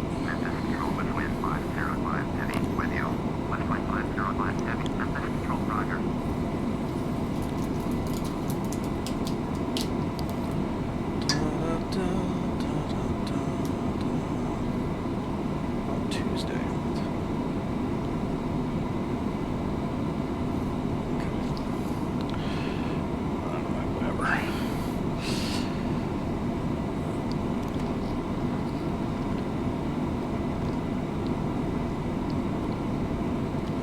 Ah, that's good, okay. Yummy.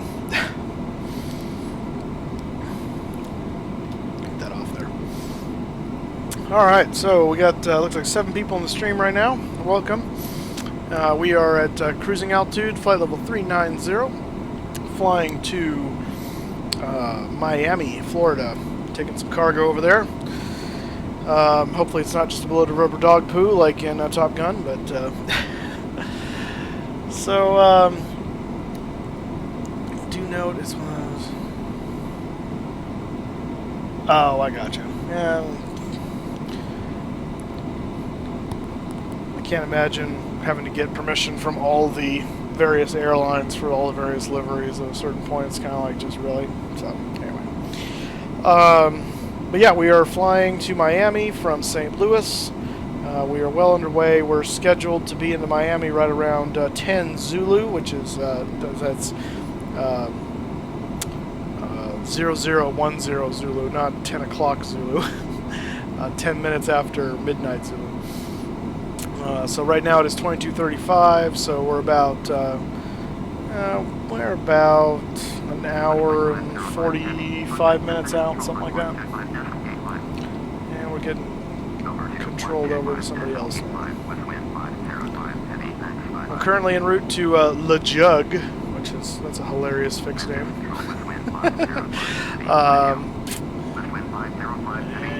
Let's see, what are we? We're about 12 nautical miles from La Jug, and then next is our last fix of the SID, which is Nashville, BNA. So we will be there shortly. If you have just joined us for the first time, please give us a like on the video and a subscribe if you wouldn't mind. We're working towards our 400 subscribers. We're actually working toward 500, but I'd like to see if we can hit the 400 mark today. We're just below that. We're right around 390 or so, I want to say. So if you haven't already, hit that subscribe button. Do me a favor, and let's get that thing up there. So haven't seen anything come through yet. Of course, there could be just people that have their subscribe settings turned off, so you can't see them. So it doesn't necessarily mean we're not getting subscribers. It just means we're not getting visible subscribers. So, and that's fine too. I'll take them where I can get them.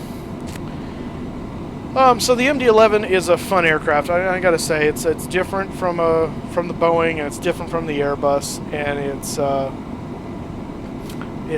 got its quirks just like anything else. But I kind of feel it's kind of a hybrid between the two. You know, Boeing has a certain way their cockpits are laid out, and their autopilots work, and their systems work, and the way they display information. And Airbus has a way they do it, and it feels like McDonnell Douglas is kind of like a weird marrying of those two systems into a completely different system. But there's like flavors of both. So I always kind of call McDonnell Douglas kind of the middleman between Boeing and Airbus.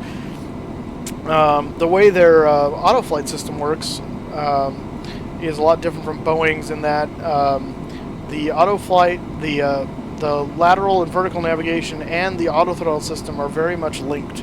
They're not separated out into two separate systems like in the Boeing's, for instance, that has the auto throttle, master and the autopilot master. They're not separated that way. There's just this one button, auto flight. And so when you take off, you arm it, and that will arm the throttle, so when they get to a certain point, it will lock in and go into what we would call toga mode in the Boeings. And then once you get up to past 400 feet AGL, I think it is, you hit auto flight again, and it'll lock in the rest of the autopilot. These all go magenta and show you that it's all locked in. Transfer this over here real quick. So that's a difference, and so you got to get used to that. You can kill the auto throttle system right here. Actually, that's the auto flight system. Never mind.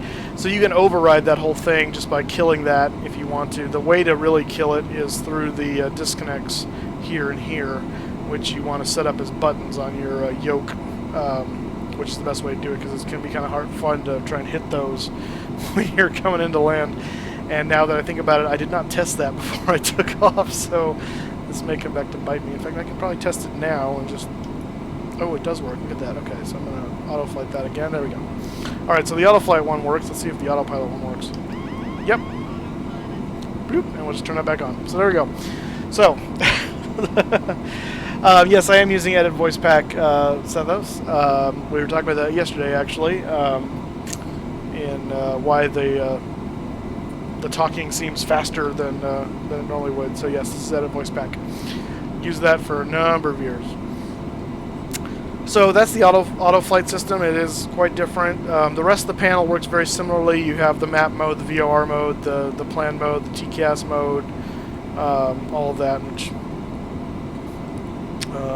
traffic's on, right? Yeah. So that's all the same. The spoiler system, I love this because it feels mechanical when you do that. The clicks and everything like that. That's the auto spoilers right there. It also has a dial-a-flap system, which is oh, hello, Fleet. Stay here to the landing from the future. Oh, yeah, you're just in a different time zone. Yeah, nice. Where are you from? Exactly. I'd love to know. But welcome to the stream.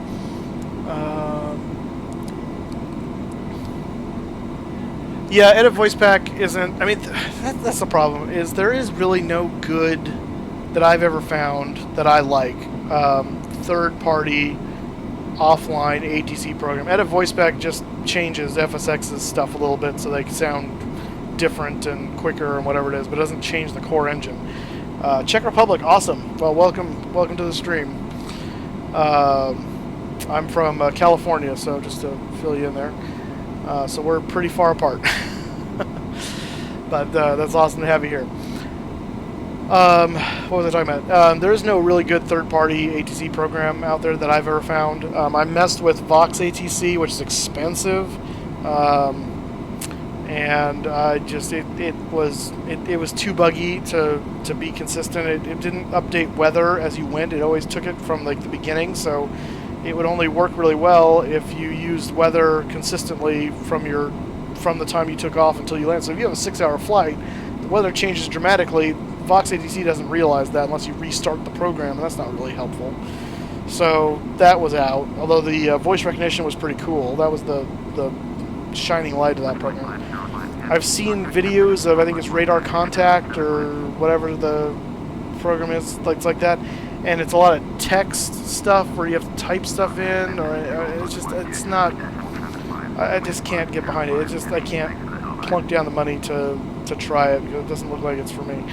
So I just never found a good ATC program. I mean, obviously there's VATSIM, and that's awesome, and it's great when they're online, but if you're not flying where VATSIM is, or you always have to fly only when there's a controller, and then the guys go offline halfway through the flight, it just kills the realism, and you can't use traffic injection then because they're not seeing that traffic. So there needs to be a really good third party, and I think if someone could figure that out, I think that would be really good. Yeah, Pro ATCX was the other one I've seen. But yeah, it's rough, and I think I looked at Pro ATCX and I wasn't really happy with that either. Kind of in the same scenario as Radar Contact, but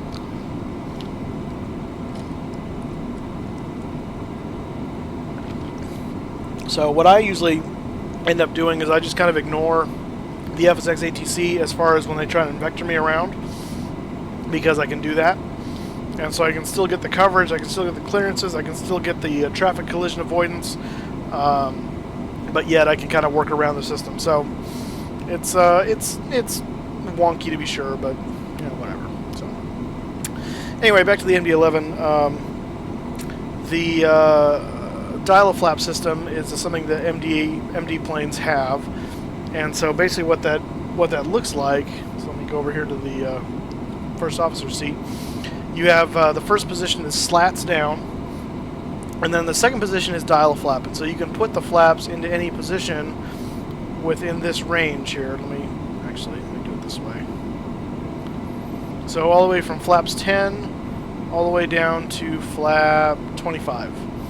So and anywhere in between. So you get to decide what your flap setting will be. So 15 is typically what we set it to when we're coming into land for that rotation. So after takeoff, we set it back to 15.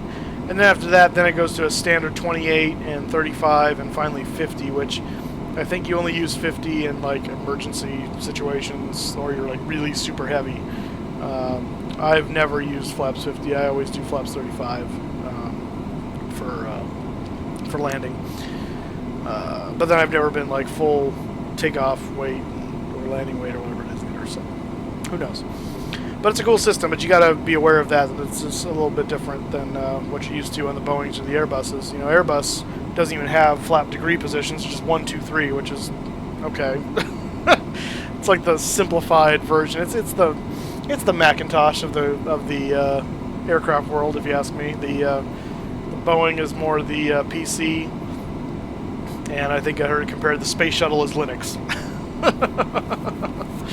So anyway, I don't know what the MDs would qualify as, but who knows. So yeah, so that's just some of the differences of the MD-11. The other thing is it's a dark cockpit, and what I mean by that is if you look at the overhead panel, you don't see any lights, and so it looks like everything's off. That's not the case. It actually means everything is on, or it's in its correct setting.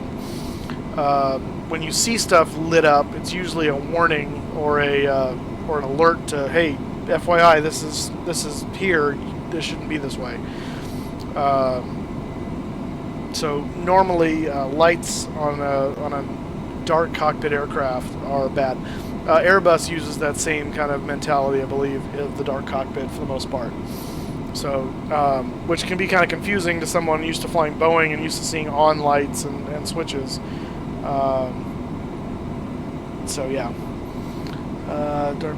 Yes, yeah, like I said, yeah, it's the same approach as Airbus for the most part. So, the main difference, obviously, with Airbus, Airbus relies very, very heavily on the fly-by-wire and the mentality that the aircraft only has certain envelopes that it will not let the pilot take it without turning those systems off. Which is a little scary because, you know, sometimes the aircraft, you have to do what the aircraft wasn't necessarily designed to do in order to get out of a certain situation in those rare moments, and then you're fighting the aircraft for it. So Boeing uses the opposite effect where the pilot is always in command of the systems. Airbus, the systems can sometimes be in command of the pilot in that scenario, and you can go back and forth all day. I mean, human error, computer error, you know, whatever. But it all comes down to that 1% of the time when the, you know, shit hits the fan and everything starts to break. So then what happens? So yeah, so it's a kind of a goofy airplane to get the hang of, and goofier still when you're messing with the FMS. The flight planning, the way that you do this is if you click on the things, that's where you can put in airways and holes and stuff like that. As opposed to in Boeing where you have to enter them in on this page, and the from and to and the vias and all that stuff. It's just a difference. It's not any better or worse necessarily, but once you get used to it, it makes sense. The first time you come across it, you're going, how do I do this? This doesn't make any sense because you're not used to it. So, like I said, nothing wrong with it. It's just what it is. So. There's no off switch on the landing gear on the McDonnell Douglas MD-11. So in the Boeings, you know, you raise landing gear and then you would put it to off and kill the hydraulics basically to the system. And this, it's up and down. That's all you got. So I'm assuming that the systems do that automatically, I'm guessing, or they don't care. I'm not sure what the deal is with that actually, but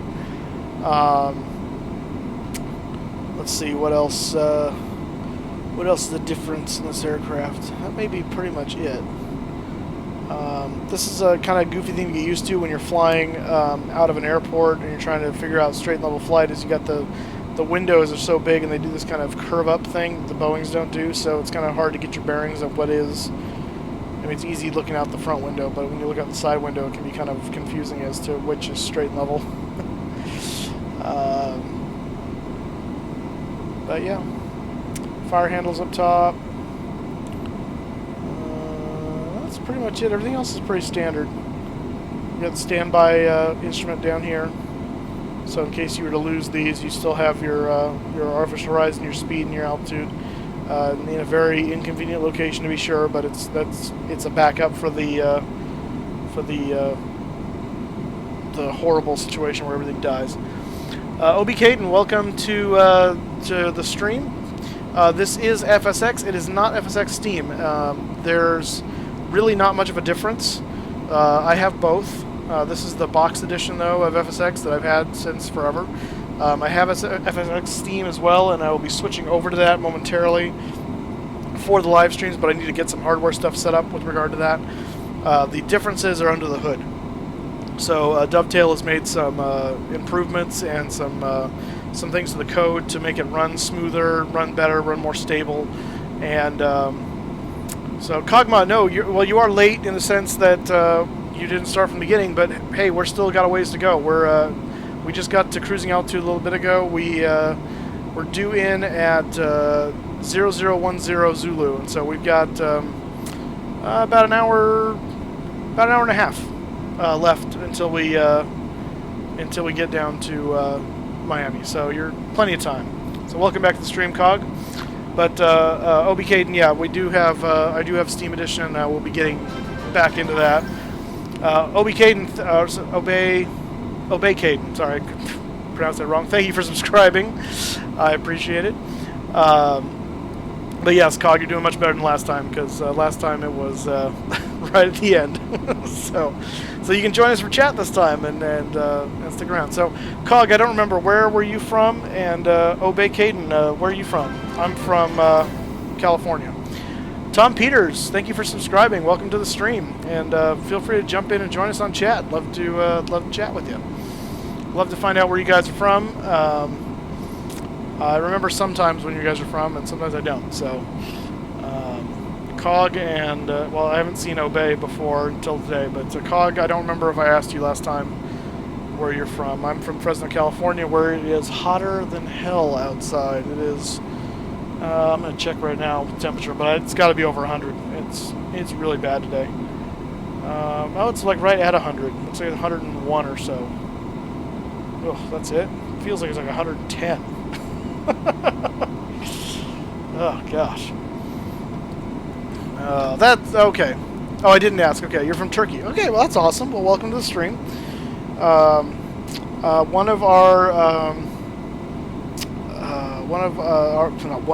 worship pastor at our church is Armenian, and he's been involved in a reconciliation movement between the Armenians and the Turks in the last few years. That's been really cool to watch. So anyway, nothing for or against you personally, but just thought I'd throw it out there. That's how I'm connected with Turkey through that. So that's cool. I've never been to Turkey myself. We almost flew through Turkey when we went to Israel this last year, but with all the upheaval up in the summer, they decided to change and fly direct to Tel Aviv. So, but that's awesome. Welcome again, Cog. Obey, where are you from? We've just been sitting here talking about the kind of the differences between the MD-11 and Boeing and Airbuses as they relate to this plane primarily. Because we were flying the MD-11 today from St. Louis into Miami at flight level 390, 39,000 feet. And it's been a pretty good smooth flight. We've got about 114,000 pounds of cargo on board today, so we're not full, but we're not empty either. And so yeah, it's good times, good times. Just boring holes in the sky, spraying people with our chemtrails. Oh, I was talking to somebody the other day about, it was someone I met for, actually it was like a blind date, and she was telling me she knows somebody that's all into chemtrails, and we were having a good laugh over it. Let's see. I am mostly airliner, Sethos. I probably will do some GA stuff. I don't have a lot of good GA aircraft besides the default stuff, because I normally fly the airliner stuff, so that's typically where I spend my money. But yeah. So Philip, I'm assuming that's probably how that's pronounced. It is currently 3:46 p.m. here in California, Pacific Daylight Time. So if it's midnight over there, we're 7 hours behind Zulu time, for reference. Yes, the MD-11 and the DC-10 are different planes. No, you're not dumb. In fact, the DC-10, the obvious way in the cockpit to tell the difference is these aren't screens. They're old style, like steam gauge stuff. It's kind of like the difference between the 747-400 and the 747-200 in that sense, if you're familiar with seeing those cockpits. And there's a flight engineer's panel back here in the DC-10. And the way you can tell on the exterior of a MD-11 or DC-10 is the DC-10 does not have winglets. So that's the easy way to tell the difference between DC-10 and MD-11. The DC-10 does not have the winglets. So 1:46 a.m. for you, Cog. Wow, good grief. So yeah, and so those A2A, they've got some good stuff. I haven't gotten any of their stuff. I have their it's like a A2A feel something or other, something. I don't remember now. I can't remember what it is. I think that's A2A. A2A, I know Carenado makes some really good stuff too. Or maybe the Carenado is the brand of the aircraft. I don't remember. Like I said, I don't do a lot of GA, but I would like to. It'd be fun to do some of that, do some little more training videos for that. So, but yes, they are different. At the end of the day, MD-11 and DC-10 are different airplanes. They're based off each other, so it is very much kind of like the relationship between the 747, 200, 100s versus the 400s. In that they basically automated the cockpit so that you could eliminate the flight engineers panel. The guts of the plane, I think, are mostly this very, very similar. I don't recall if it's like if the MD-11 stretched further out from the DC-10 by comparison as far as fuselage length goes.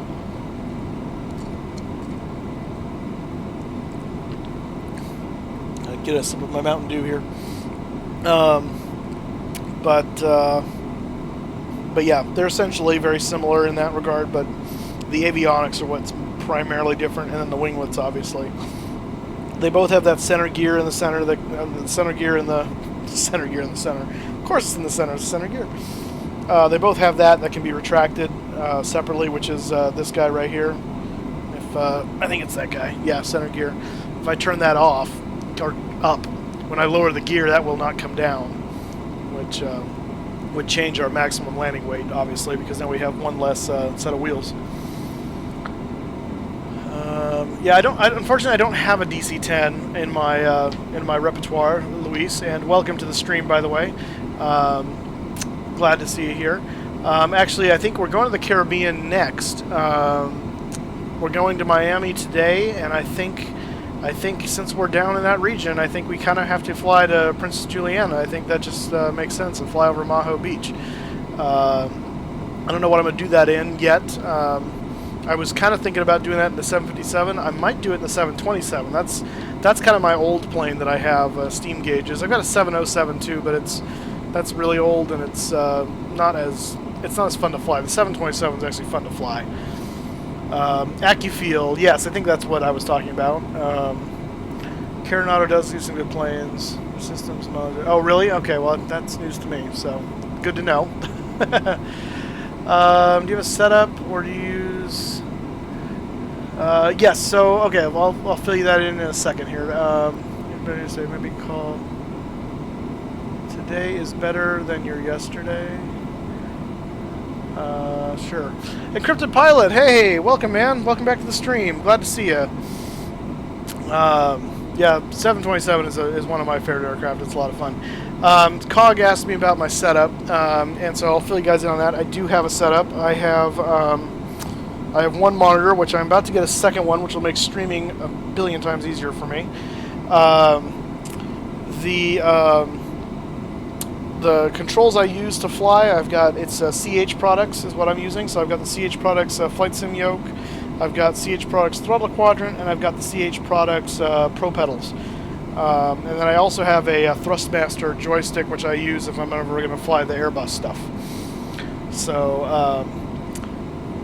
yeah. So I also, like Cog, you were saying, the 37 is better.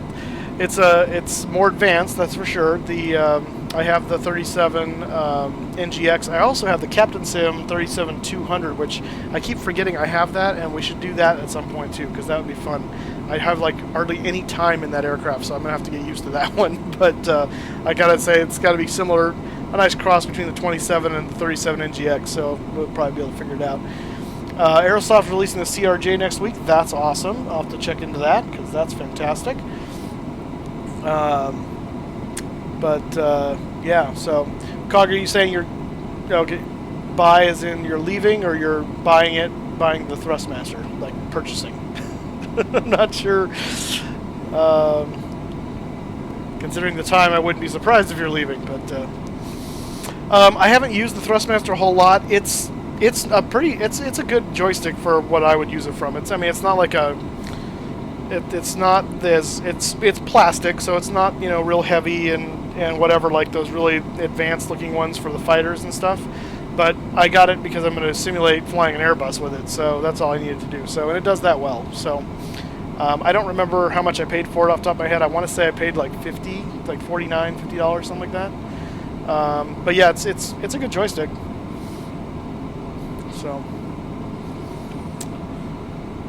So yeah. Let's see here. Someone else. So Luis, are you in the Caribbean? Are you from the Caribbean? Are you in the States? Where are you from? It's part of my stream is I like to find out where people are from. So I'm in California, in the Central Valley in Fresno, where it's about 101 degrees, and so my air conditioner is running its little heart out, trying to keep me cool, because that's fun. Let's see, can you do small movements easily on the Thrustmaster? Yeah, pretty much. It centers nicely, but it moves off center not that bad. I'm playing with it right now actually as you're talking to me. So yeah, it's not too bad. Like anything that centers on its own, you're always going to have that little kind of breakaway that you kind of got to get off the center, but it's not too bad.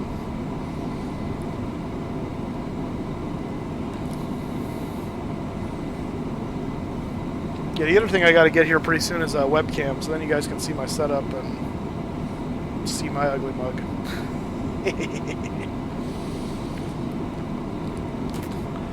All right, so we are. Let's see, we're coming up on 2300 Zulu here in a. Is it or is that 30?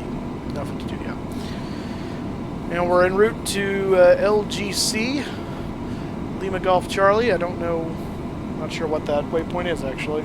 Let's find out. Why not? Philip. Yeah, I know. Philip or Philippe or something. Yeah. Am I getting closer if I say Philippe or Philip? Which one am I closer to?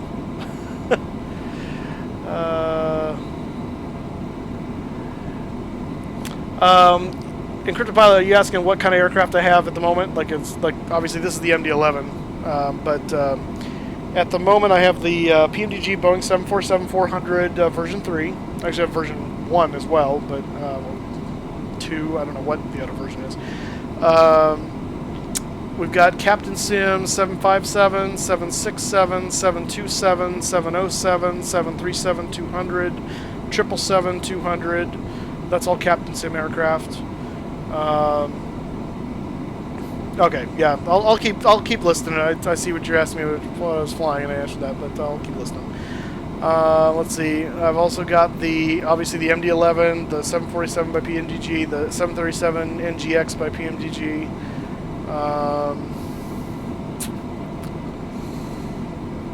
Do I have anything else? I have the C-130 by Captain Sim, which is it's kind of cool, but it's like impossible to start without cheating, which is not cool. The second one, okay, so that was Philip, I think was the second one I said. All right. Let's see. Anything from I do have the Quality Wing 757 as well. I don't like it as much because the FMC, in my opinion, wasn't modeled as detailed as the Captain Sim one is. I did like the sound set better, so I stole the sounds and imported them into the Captain Sim 757. So I have kind of a hybrid in that sense. And that was really the only thing that disappointed me about the Quality Wings 757 was the lack of modeling on the systems on the FMC. Everything else was great, but I needed that to be a little bit more up to snuff, and that's why I fly what I fly. The only thing that bugs me about the Captain Sim one, aside from the sound set being subpar, is that their fuel gauges up at the top, up panel up in here, wherever they are on the Captain Sim 77, are all listed automatically in kilograms when everything else is in pounds. And it's like, why? Why would you mix those? So, anyway. Yeah. Hey, I own both aircrafts. I can do whatever I want with them. I'm not repackaging it and selling it. But I will make my sim as good as I can get it. So, I bought both aircraft. They're both mine. I paid for them.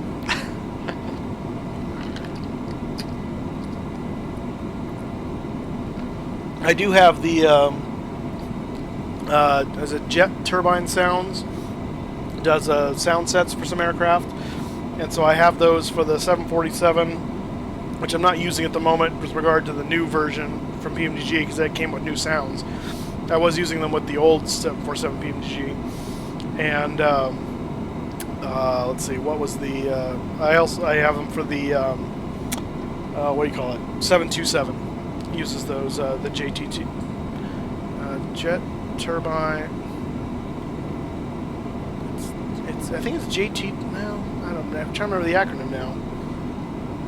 There's another T for something, but I don't know what it is. Thank you, Cog, for saying I deserve more subs. I appreciate that. Thank you. And they'll come. They're just it takes time to build up a following. So thank you for the props, though.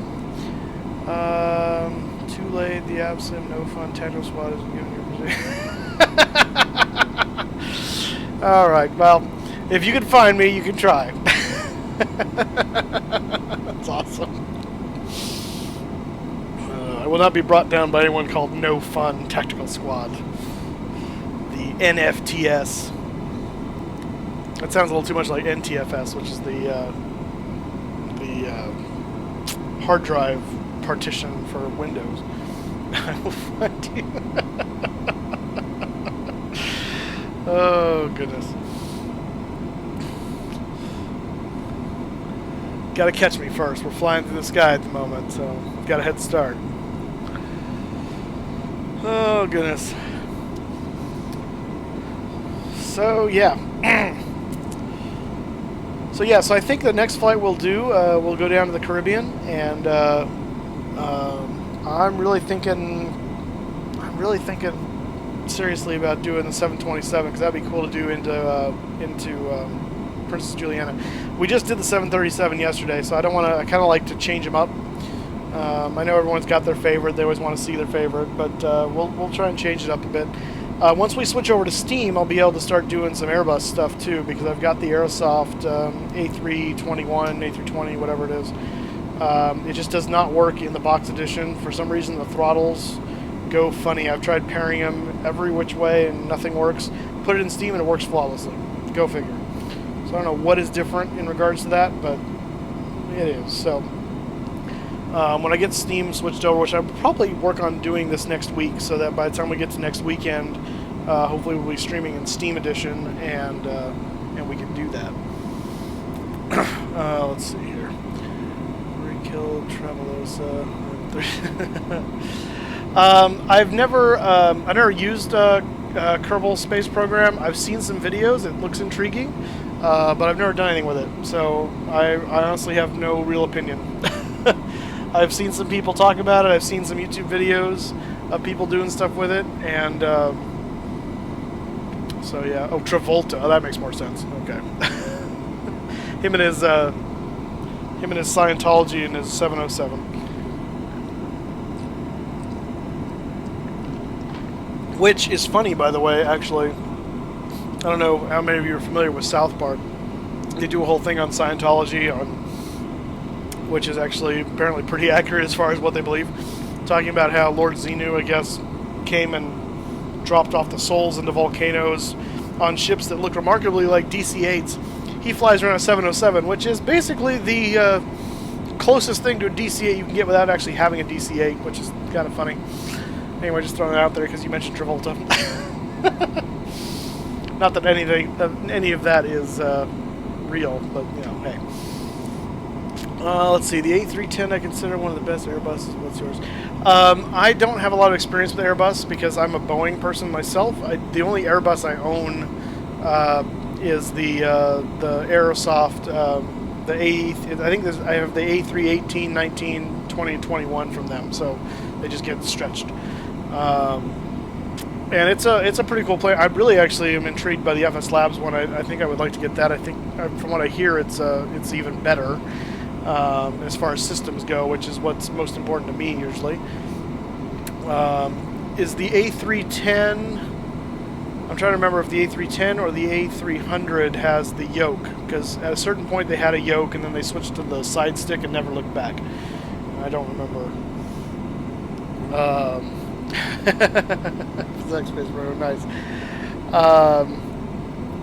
Yeah, no, definitely Encrypted Pilot. Once I get over to Steam, we'll do some group flies. That'll be awesome.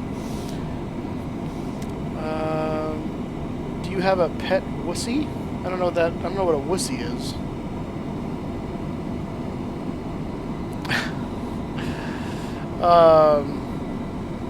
So anyway.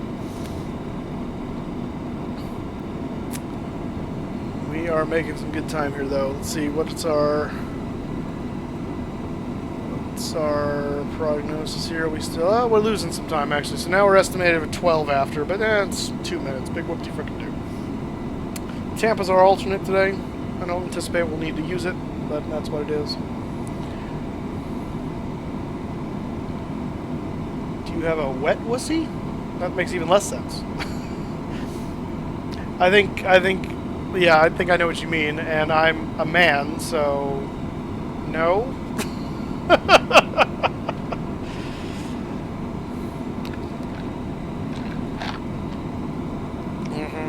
Yeah. Let's keep it clean, guys. Let's keep it clean. All right.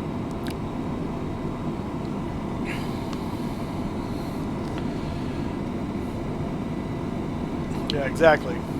Don't make me add words to the chat restriction. I don't want to have to do that. I don't want to have to run a preschool. Did this move? I don't remember. No, it just takes it. Okay. In the real aircraft, this would come down, and this slides on a track that can go all the way around to the other one as well, so they can move into place where we need them, which is kind of cool. But it's not modeled that way here. Here they just flip down.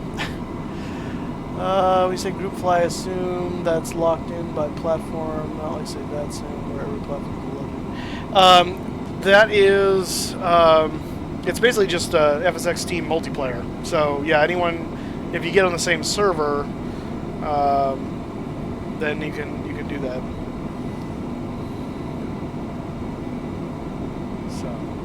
I don't say you're a really stupid person. That's not fair to you, I don't think. I mean, everybody has stuff we don't know, and that's part of learning. Sun visor, I believe, is what I was referring to there. Cog. Did I say something else?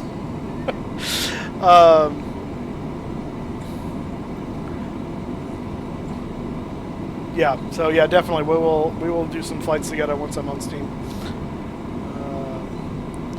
Yeah, exactly. That's true. That's where we can get the Air Force proud vibe going. That's definitely true.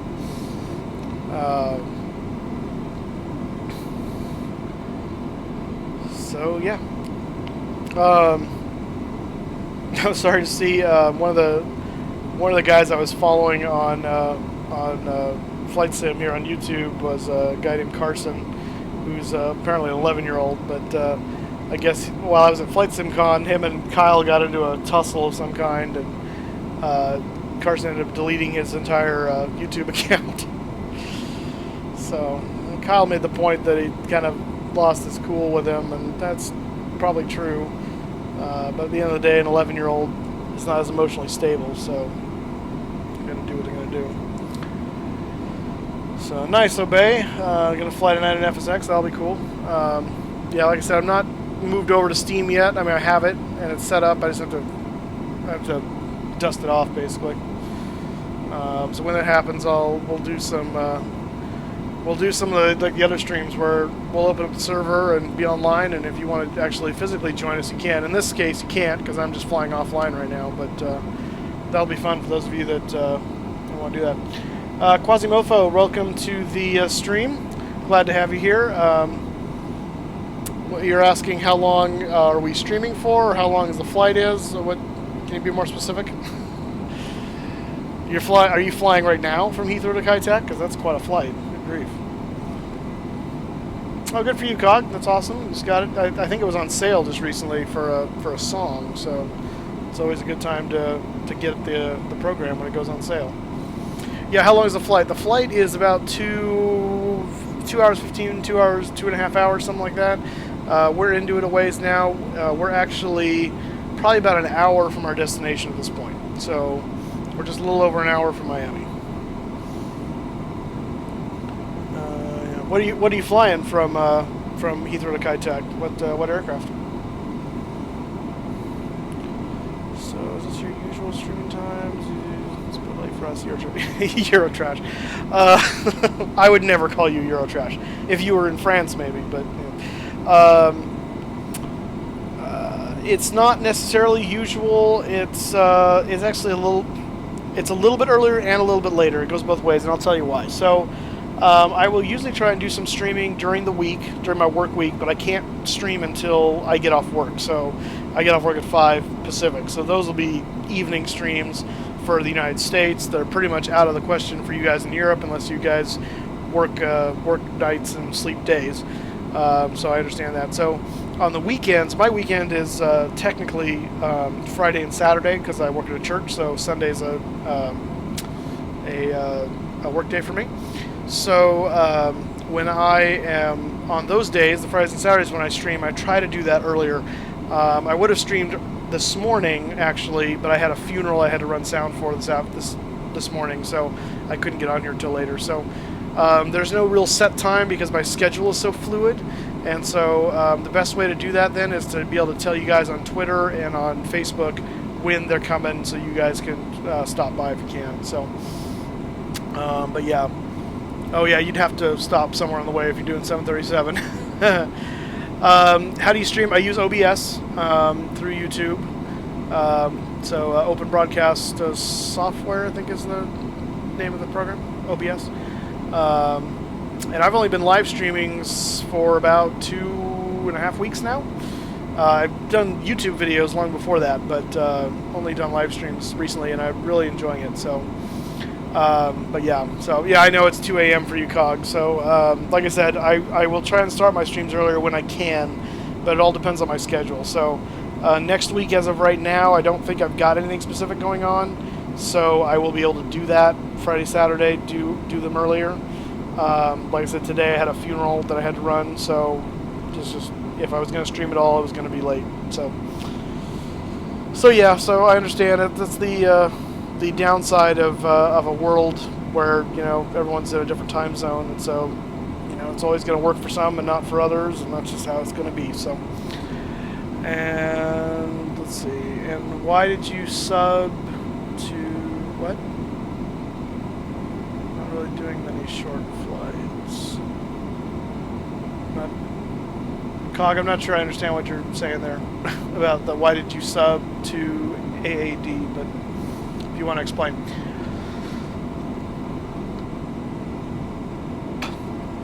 Boy. 747 from Sydney to Heathrow. What are you? Is that the new PMDG 747 you're flying from Sydney to Heathrow, the version 3? Because that's a nice aircraft. I have that. I love it.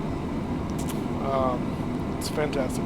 Where are you stopping for your, or have you already stopped on your 737 route to get fuel?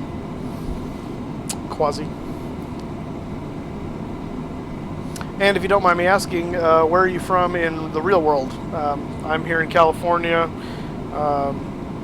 The number of people that are following us right now are over in Europe. I think Cog is over in Turkey. I think he was, well, wait a minute, I think he was the Turkey one. I'm going to get them all mixed up now. This is going to be bad. Someone was from, it might be Sethos, I think was from Denmark. Guy on your earlier had to leave was from Portugal. Let's see. Oh, you're referring to, okay, gotcha. Let's see here. Why did you... Are you asking why I subbed to AA DFW spotters? Is that the question? UK, all right, awesome. Well, welcome. Well, thank you. Yeah, all right.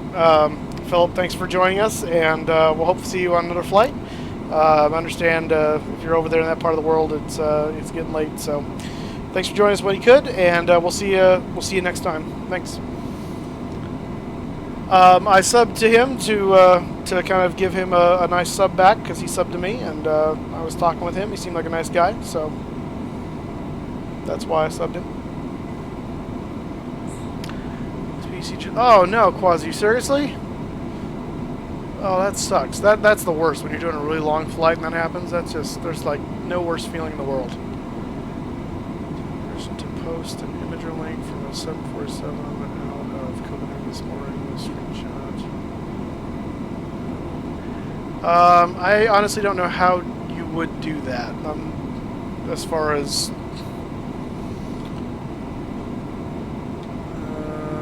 because I don't think I can try posting the link and see what it does, because I don't know if I blocked that out or not, or if that's just a YouTube thing. Alright, Cog, well, thanks for joining us while you could. If you're going to eat, if you come back, well, like I said, we're just right about an hour before we touch down, supposedly, so if you can make it back for that, or if not, that's okay too. The Ed 201, welcome back to the stream. How you doing, sir? Glad to have you back. We are doing well. We're about an hour away from our destination in Miami, flying the MD-11 by PMDG out of St. Louis today, cargo flight. So I'm doing well. How are you, sir? I'm going to do Heathrow, New York instead. Yeah, okay. It's I did try. It throws an error trying to remove the link. Unfortunately, oh well. Okay. Yeah, I think it's a YouTube protection to keep people from spamming websites and stuff like that. So, glad to have you back, though, Ed, and welcome back. Join us on our wonderful flight down to Florida. You go to New York to Miami. All right, cool. Yeah, it sucks, Quasi. I'm sorry your computer crashed. That's like the worst feeling when you're doing FSX, especially when you're long hauling. That's just no bueno. No bueno. As we say in California. We like to mix in the Spanish.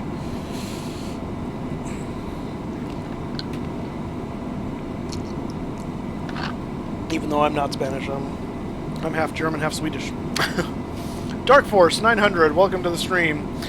This is payware. This is the PMDG MD-11, which unfortunately I don't think you can really get anymore. PMDG stopped selling it, and I think you can get editions of it on like eBay and stuff, but they're charging an outrageous amount of like $400 last I saw, to which I wouldn't pay $400 for this aircraft. It's a pretty old aircraft. I mean, the systems are modeled very nicely, and it's a cool aircraft, but I don't know if it's worth $400. So I don't know who they expect to pay for that, but you know, whatever. Good jet to start out for beginners in FSX. So that's a good question. I would say if you're a beginner,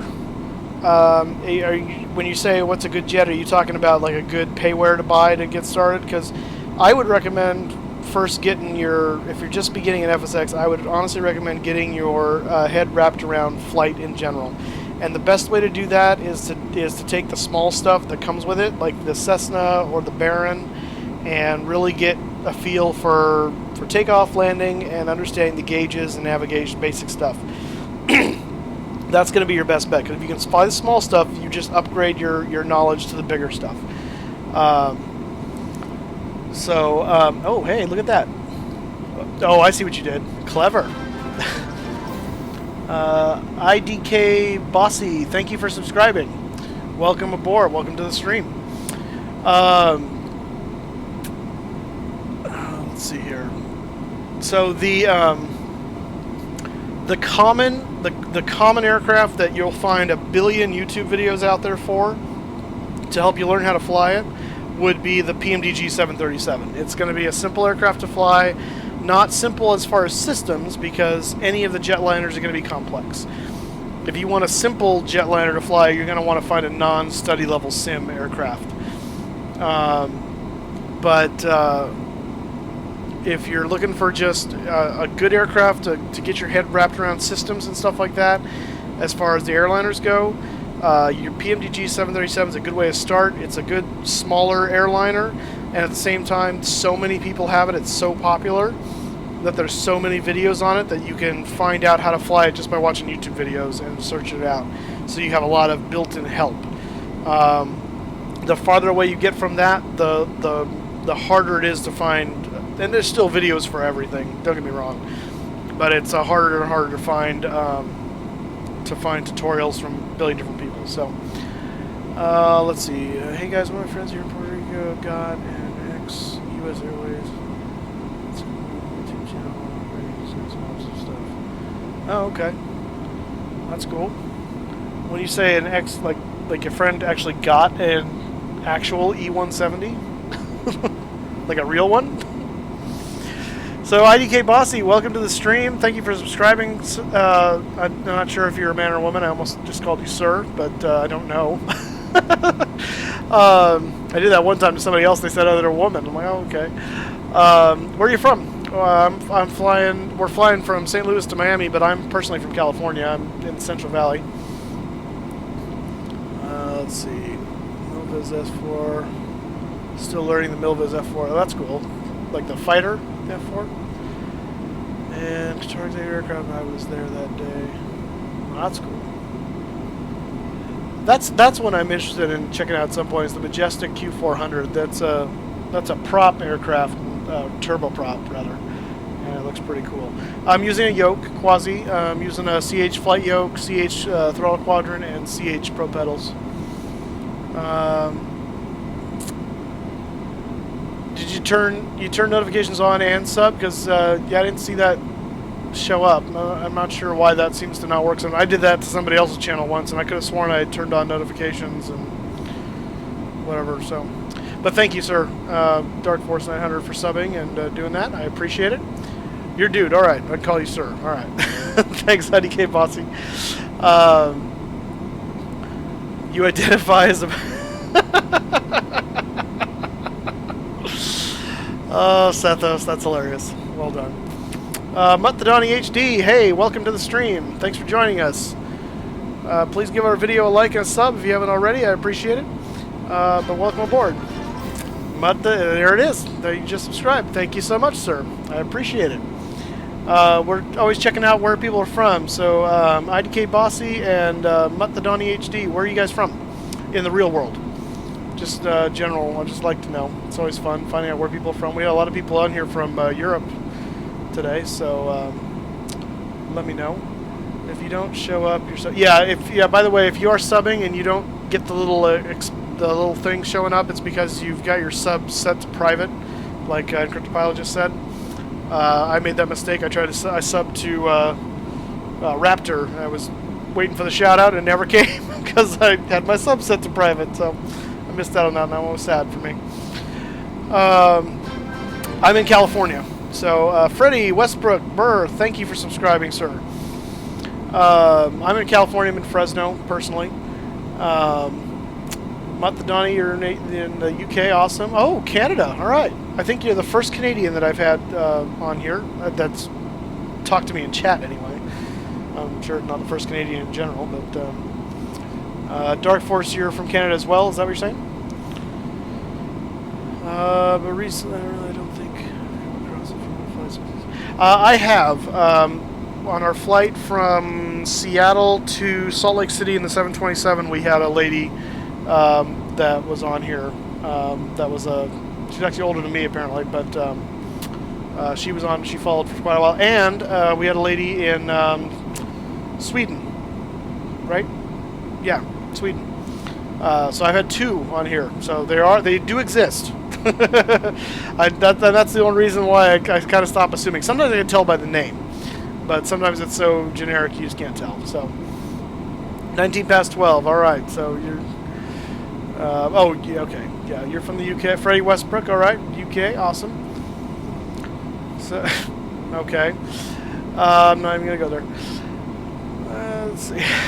Yeah, exactly. Dark Force UK. Okay, so same that way. I got you.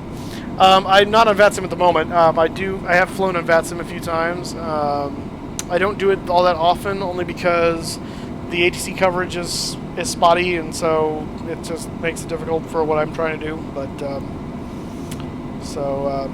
all right, Quasi, if you'll be back later, you're gonna start flying. That's awesome. Have fun, enjoy. If we see you, we see. If we don't, we'll see you again sometime. Thanks for joining us. Well, you did. But yeah, not on VATSIM currently. Just flying offline at the moment. I've got FSX ATC, and we have Ultimate Traffic 2 on here. Although I haven't seen any traffic in a little while, so I'm sure we'll see them as we get closer to Miami. But, yeah, 12:21 a.m. Yeah, that's not surprising. It's 4:22 here, so it's a little better. Yeah, it's 7:22 in Canada. It's known as WhatSim, the world's worst audio code. Oh goodness. Yeah, that can be. Sometimes it's just people's bad mics and equipment too. You get these people that buy this cheap stuff and then shout into it and can't understand they're blowing their mic out. Can't understand why no one can hear them. So that's the problem when you have non-standardization. That's what's going to happen, but it's not really a better way to do it. So, but no, VATSIM's cool for what it is and when it works out. I was just over at Flight Sim Con, and they had Boston ARTC had a big presence there. They had a whole room. They were doing traffic control, and it was pretty fun to watch. Yes, IDK Bossy, I am in a VA. In fact, here's the aircraft. This is the VA I fly for, is Westwind. So this is Westwind cargo today, MD-11, flying to Miami.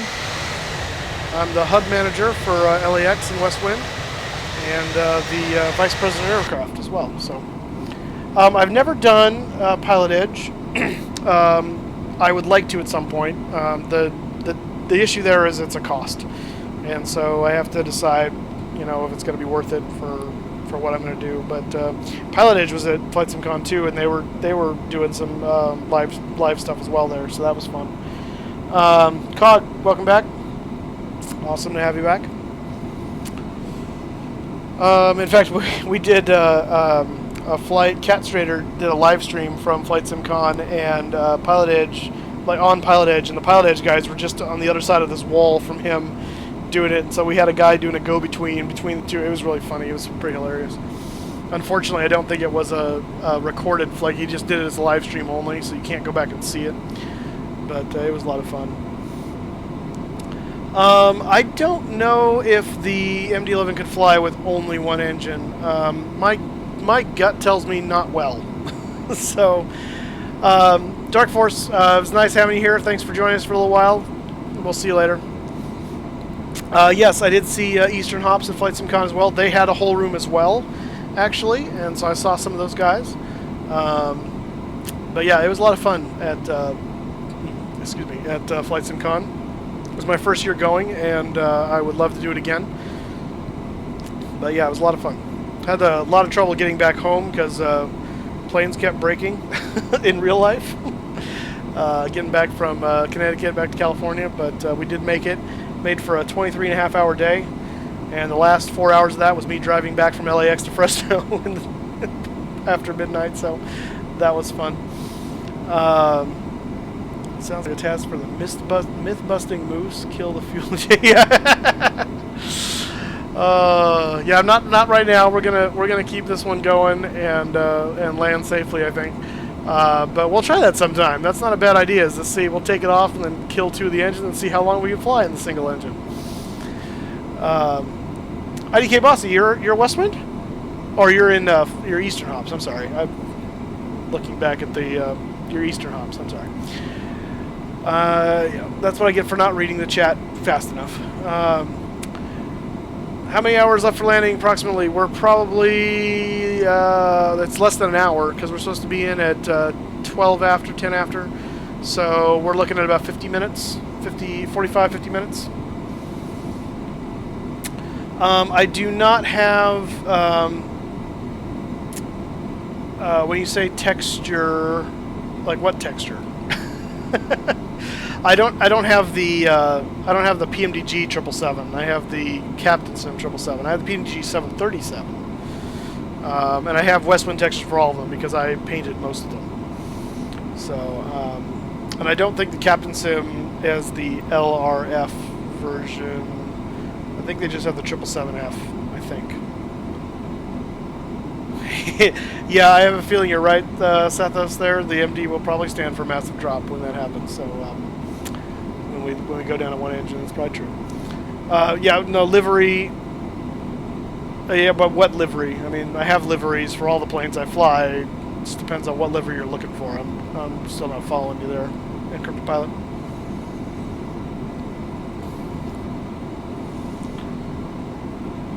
Okay, so yeah, so we got, let's see, how far are we out from our top of descent here? Let's see if this is visible yet.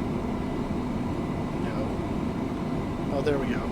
So that's the top of descent indicator, by the way, that little arrow down. So right before Barry, which is where we're flying to now. So we're 195 miles from Barry, so a little before that's top of descent. So we're getting close.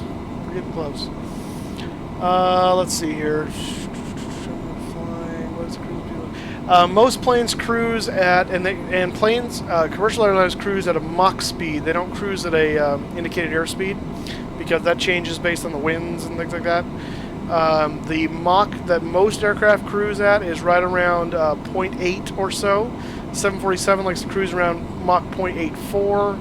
A lot of planes will cruise right around Mach 0.82. We're cruising, as you can see, at Mach 0.827. But yeah, once you get above about 20,000, 25,000 feet, something like that, then it switches over to, you start doing your speed in Mach numbers. Oh, same color you find. Yes, so all the aircraft that I have all have at least Westwind liveries. I have other liveries for a lot of them too, but all the aircraft I have Westwind liveries for. Did you see pizza while you were at Flight SimCon? That sounds really familiar. I think I did. I'm trying to remember who that was. But I feel like I did, because or at least I heard people talking about it. But I don't remember for sure. As far as streamers that were there, I met Cat Strader and Jeff Fabiano and Squirrel. Also Durka Durka. You guys are familiar with any of those guys? So, yeah. So windows are shattering. Yeah, that would be the Concorde with the sonic boom, if I could talk. So cool looking clouds out here. As you can see, the ocean. We're flying on the west side of Florida right here, heading down toward Tampa. This is Tampa right here. So about 100 miles away, something like that. But yeah, it's looking pretty. Looking pretty.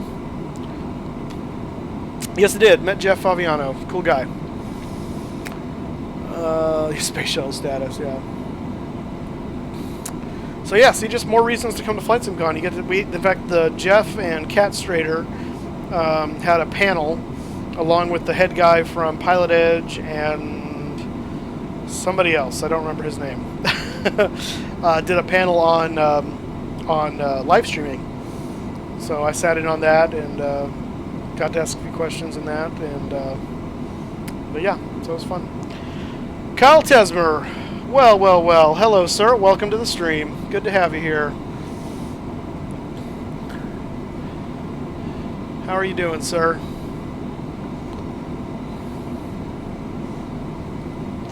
So yeah, so Flight SimCon's a lot of fun. I would, again, encourage any of you guys who are simmers to really think about doing that next time around. It'll be in June again, I believe. I think they announced it officially sometime in late December or January. So, I don't know, as I live in Canada, I can never go to any of these. Well, you can. You just have to, in fact, you're closer to Flight SimCon than I was. You just have to make sure you have a passport. That's all.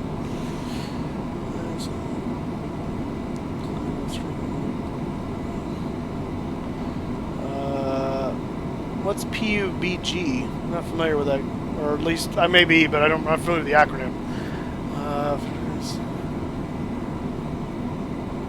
Yeah. Yeah, see, next year when I go, I'll have to, because Cat Strader and Fabiano and Squirrel all had like shirts and stuff that like had their stream names on them and stuff, so people can know who they are. So I'll have to get a Flying Moose one, so people can identify me next year. I'll have some more following, by the way. I'm not on Discord at the moment, anyway. I actually haven't ever messed with Discord. I have TeamSpeak. It's not on right now, but at some point I'll get into that and do that. Right now I'm just messing with chats. Player unknown's battlegrounds. Oh, okay, I got you. Yeah, I got you. Oh, you're only 14. Okay, well I see. That could be a yeah, the age can be a thing. So there were some young guys there. They're probably 14, 16-year-old stuff, and all the way from that age range all the way up to like some 70 and 80-year-old guys that do this. So it really runs the gamut. It's really fun. Nilla West Wing. I'm not sure I understand what you're talking about, Ed 201. Yeah, Encrypted Pilot, I'm sure. Like I said, I have TeamSpeak. I'm not on it right now, so. But yeah, I'll have to deal with that. I saw the chase plane setup when I was there. In fact, it's going to be coming out of alpha here very shortly, and probably in the next few weeks was the understanding I got from talking to the guys at FSFX Packages. And chase plane does look really cool. I would love to get that one. That is going to be coming here pretty soon, I think. Need a West Wind Liberty. West Wind, not West Wing. West Wing is a TV show or an area of the White House. That's what was confusing me. And a livery is the other word you're looking for. For the Q400. Yeah, I don't have the Q400 right now, so I don't have the ability to paint it. And but I think I would like to get the Q400 at some point. So. I don't know what my IP address is off the top of my head. I don't carry that information around with me. Like I said, I'm not on TeamSpeak at the moment. I have it, but it's not up and running. That's what I'm trying to say, if that's what you're asking about. Welcome back, Quasi. Good to have you here. Hey, Kyle, if you're still with us here, I'm curious, where are you from? I know you were streaming with Carson before, and I heard your explanation of what happened with Carson, and that's sad, but just curious, where in the world are you from? It's not the only airline I have at this moment. I've got plenty of other ones. It's just the one I fly with the most because I get hour credits for doing it with my VA. So I might as well kill two birds with one stone. So, have they said they're not working on that for V4 for a while? Spliff Productions, welcome to the stream. Welcome aboard. Can't remember the name. 747-8. Well, there is no PMDG hasn't come out with the 747-800 yet. That's coming soon. I have the 747-400 version 3, which is their newest release, and I will be streaming with that again. I have actually streamed with that like a week or so ago, so we will do it again. Don't worry. But yeah, I hear it's a cool plane. Quasi just took off from Cardiff. Awesome. 737 to New York. All right, safe flight, sir. You can ask. I would go back and watch Kyle's video. This is his last stream on what happened to Carson. He'll explain it better. But they had kind of a falling out over people taking things the wrong way. And he's 11, so I can understand his emotional stability isn't what it could be because he's 11. So that will happen. But he ended up killing his whole stream or his whole YouTube channel apparently. So. 74. Yeah, I'm not sure what you're talking about there. Split. Is that SPL? It's hard to say. Spliff Productions, maybe. Working on the Majestic. It takes time and does it right. Anything else? Yeah, I can see that. So. Yeah, nothing wrong with age, guys. I'm not criticizing everyone for being that young, but when you are younger and you're not 5, when you are that young, you know, just the emotional stability, emotional comprehension isn't as advanced as it will be as you get older. That comes with time. There's nothing to be ashamed of. That's just part of life. And so it's important when you're talking with people like that that you take that and keep that and bear that in mind. So I think Kyle must have left because I don't see him responding to me. Advantages of P3D over FSX. I don't have P3D, so I can't speak to it in general, but they just released version 4, which they've done some tweaks to the coding too to try and increase stability. Version 4 now is 64-bit, which means it can use a lot more memory than the 32-bit based FSX and FSX Steam Edition. So there's some advantages there. Yeah, I mean, it's essentially still built on the same engine. They bought the engine from Microsoft, and they bought the academic side of the license. Dovetail bought the entertainment side of the license, and that's always been kind of an interesting, weird back and forth. But at the end of the day, it's very similar to FSX. It's not a completely new SIM. It's still built on the, I think it's ESP platform, whatever that code language is. So it's got those limitations still. No, I don't have a torrent link to the 737. I bought the 737 legally, so that's how I get my aircraft. I'm not going to advise you to do anything illegal. That's between you and your own conscience. But I'm not going to aid in that, sorry. Let's see here. Yeah, I mean, at the end of the day, the list is long. Sethos might be able to provide a better hint into that because I think he actually has Prepare 3D. So, no, I cannot send you my copy. Again, that violates the EULA.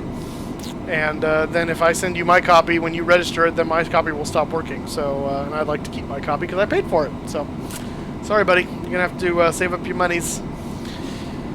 That's just that's the world. We all do it. All right, Cog. Good night. Thanks for joining us. I thought you. Oh, that's right. You left and came back. So yeah. But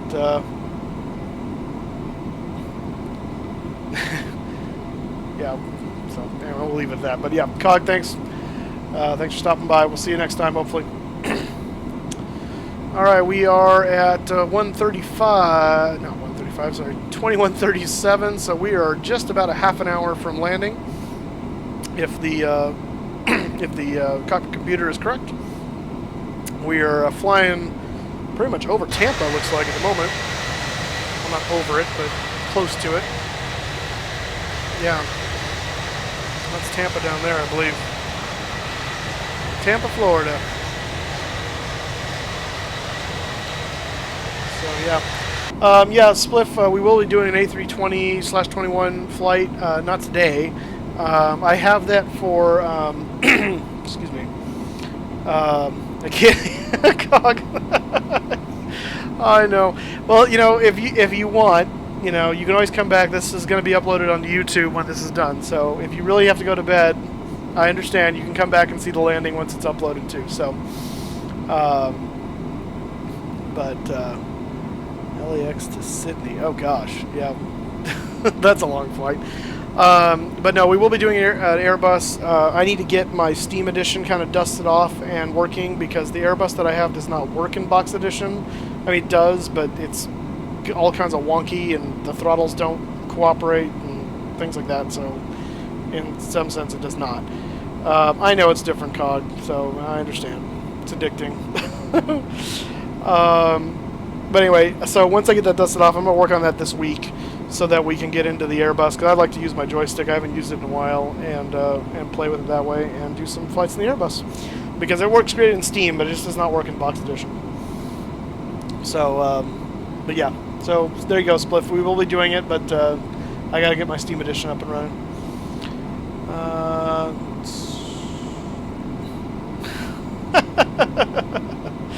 I'm a big guy. I'm a 2XL guy.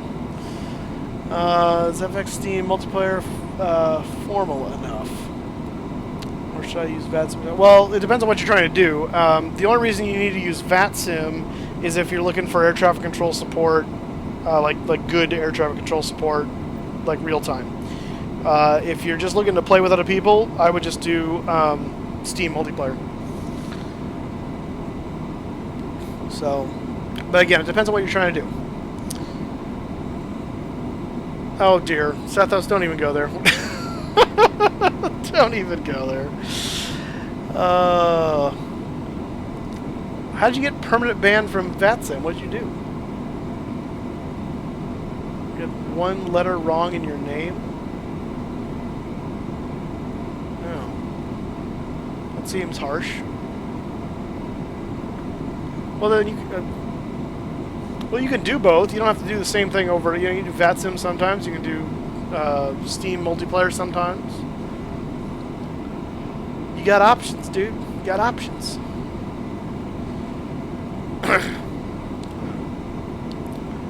Got like phlegm going on in my throat.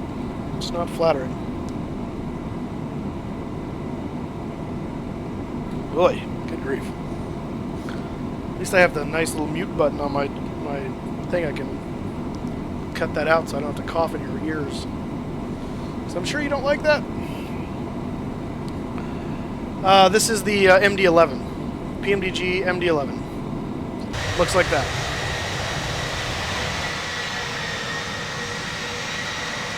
It's a three-holer, as they call it. 3 engines.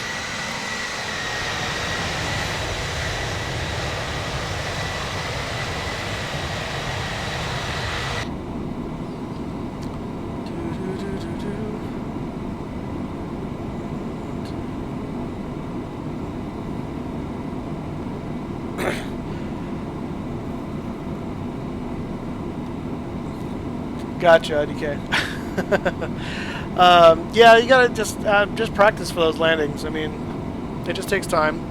What I do, honestly, a nice trick if you're using airliners is you can set up the auto land system and watch how it lands the aircraft, because you can kind of get a feel for how the aircraft should look and feel on landing, and then turn the autopilot off and try and mimic that. Just do some touch and goes, and you'll get pretty good pretty quick. You'd be surprised. Spliff Productions, thank you for subscribing. I appreciate it, sir. Sleepiness and thrustman work having the throttle plus side tech combat rudder. Yeah, so that's cool. Yeah, I actually messed with side tech for the first time at Flight Sim Con, and it's pretty nice. The thing that bugs me is the hat switches on the other side that I'm used to, so that would kind of drive me nuts. But I like the steel construction a little better. Patrick, thank you for subscribing, sir. Welcome on board our flight today. I appreciate it. Patrick, where are you from? If you don't mind me asking. We're just trying to find out where everyone's from. I'm from California, over in Fresno, Central Valley. And it's hotter than hell here. Let's see. Are those the ones KLM? Are what the ones KLM fly? Not sure what you were referring to there. Do you mean dogfight in a Cessna 172? That's got to be a good one. I mean, SciTech's a good setup. My only thing with SciTech that I noticed is the at the center position of the yoke, there's a little bit more of like a pause, or, you know, when you're moving through center than there is with the CH products. Now, the CH products, it's all plastic, so you've got that downside. So it's not as smooth in some ways. I mean, if you really want a nice yoke, you need to go with something like Yoko the Yoke or something, but of course that's like $1,000, so you know, you really got to be committed at that point, but that's where you get the really nice ones. To plan my routes, I use SimBrief, which is a free online service at simbrief.org, I want to say. Or is it simbrief.com? It's one of the two. One of them will look like a flight planning website, and the other one will probably be broken. Patrick from Germany, awesome. Half my heritage is German. I'm half German, half Swedish, so that's awesome. Guten Tag to you, sir. Although it's nighttime, so I guess well, it's not even. Guten Abend would be good evening. I don't know what good night is. Guten Nacht, I guess. Probably butchering that. Oh, nice, IDK Bossy. That's fantastic. Yeah, it's on the cheaper end. I mean, both SciTech and CH are on the cheaper end. If you want yeah, if you want the really good stuff, you got to go with stuff like Yoko or the, oh shoot, what's the other? They make a whole bunch of stuff and panels and stuff. They were at Flight Simcon. I can't remember the name. Dang it. It might be Go Flight. I think it's Go Flight. They make a good one too, but again, it's also quite expensive. Just so I can get the full throttle RPM. Yeah, and that's nice to have. The throttle quadrants are good to have. My only thing with the Cytec throttle quadrant is it's that full 90 degrees at a 90, which is kind of weird feel. I mean, I guess it's designed more after the prop stuff. The CH sits to where it's probably not a full 90. It's close to it, but it sits it so it's about 120 degrees on either side, so it looks a little bit more like a airliner quadrant in that sense. Let's see. Use RF Finder, quite casual, but have time website program. Yeah, yeah. So SimBrief's a good alternative. They're actually, it's really nice. So, thanks, Patrick. But yeah, the SimBrief's a pretty nice one. James Harris, yeah, SimBrief is that is free. And James Harris, welcome to the stream. Thanks for joining us. You're coming in at the right time. We're just getting close to our top of descent here, as you can see on our route page here. So we'll be moving on down shortly. Was I supposed to do? Oh, I must have missed that at some point. Oops. No wonder I haven't heard anything from FSX. Oh, I get chatting and I get distracted. Why would I do? Oh, because they're trying to. No, I'm not going to do that. Yeah, they're trying to send me down. I wonder where they're trying to send me to. Dang it, they already gave me my routing instructions to the Alright, well, we'll see. This will be fun. Alright. We'll see what happens. If you're just joining us, please feel free to like the video and subscribe. I'd appreciate it. You can also follow me on Facebook and Twitter, FlyingMoose83, and you'll find out when we're streaming. We will be streaming tomorrow, I believe, in the afternoon again, because I've got church in the morning, and got to do that. So, so for those of you that are in Europe, I'm sorry, it's not going to be a very early stream. It'll be kind of similar to what we're doing today. I'll be quiet. I'm also going to be ignoring FSX ATC for a good amount of this because I'm following the star. The FSX ATC doesn't know what stars are. And for those of you that don't know what stars are, that's a standard terminal arrival route. Also, SID is the other one, the standard instrument departure. Be quiet.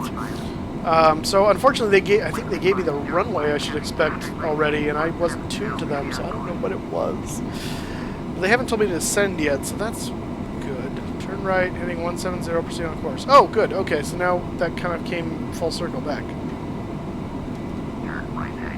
Because now I'm actually roughly going the right direction. So I don't know what's going on. Well, thank you, James. I appreciate that.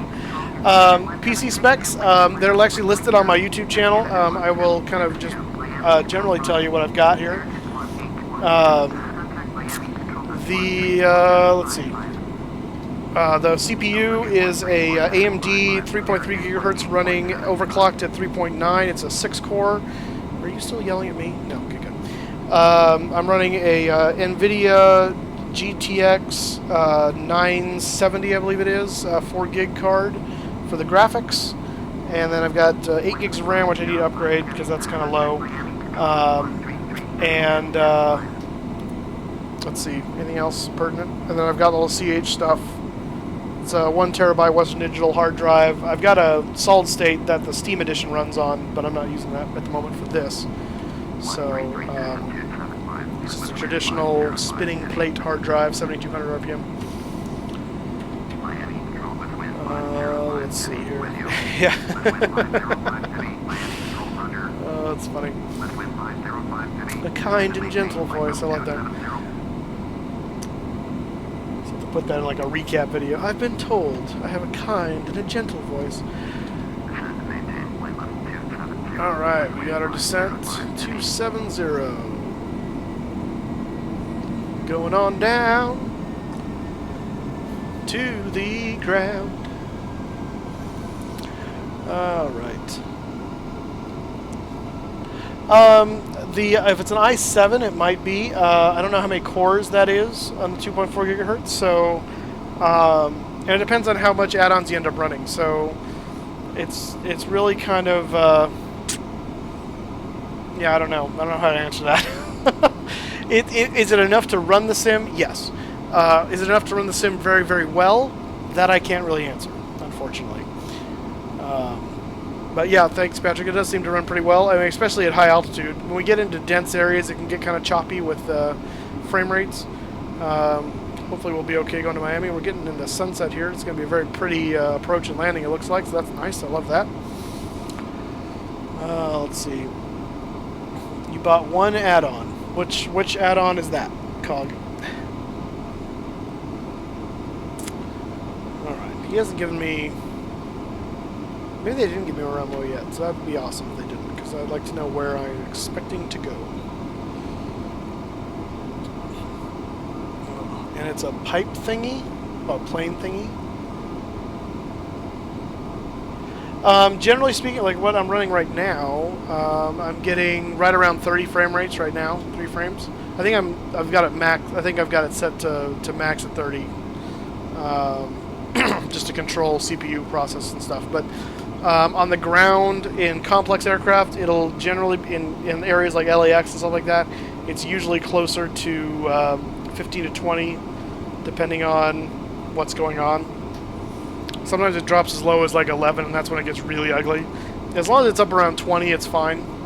But when it gets lower than that, then it kind of gets annoying. Stable for you, yeah, good. That was for me, I think, yep.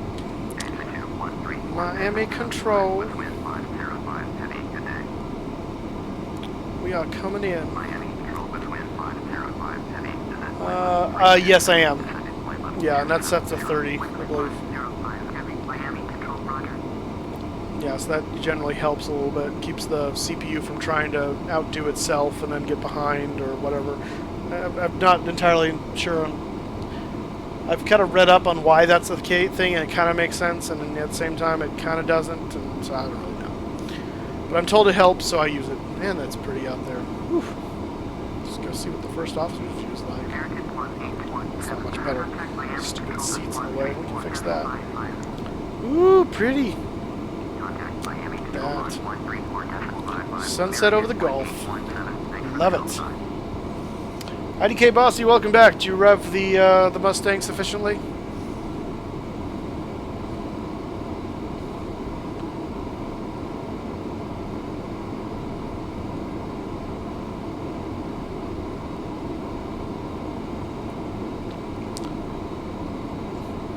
Really? Wait.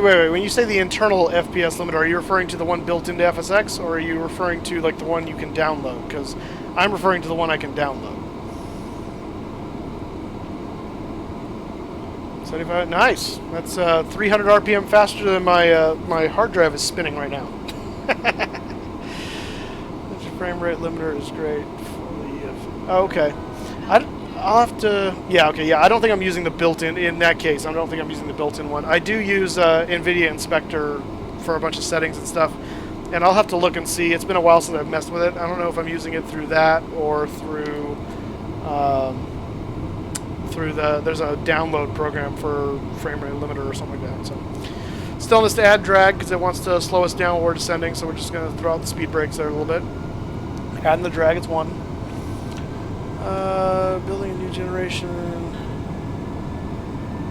No, I don't think they will, and I'll tell you why. The 737 is so successful, and it's stretched so much that it's basically, I mean, size capabilities, it's doing what the 727 was able to do, and it's doing it with one fewer engine.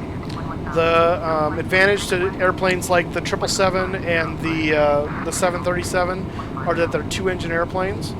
And in doing that, they eliminate a bunch of maintenance costs, and they don't need the extra engine for redundancy or for power anymore. They did back in the day because the technology was such that they couldn't get enough power out of just 2 of them, so they needed 3 of them.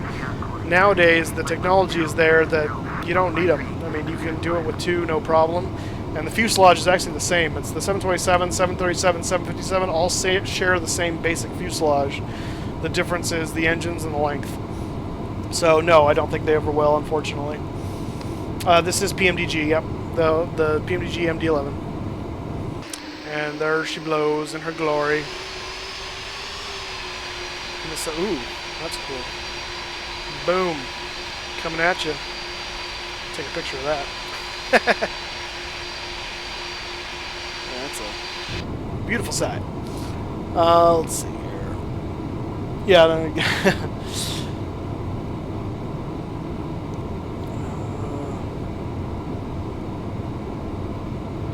yeah, I'm on the AM3 Plus motherboard right now, working with the, I think what I have is the FSX 6100 chip, I believe. 3.3 gigahertz, overclocked 3.9. I do want to, I need to upgrade my board, I don't know if I'll need to do the board, but I'll need to upgrade the CPU at least. I've had that one for quite a while now. It's getting to the point where it's time to go up to the next level. Let's see here. Riva Turner, I'm not sure, Sethos, what that's referring to. In IFR, they tell me to do something. If I do, they forget about me.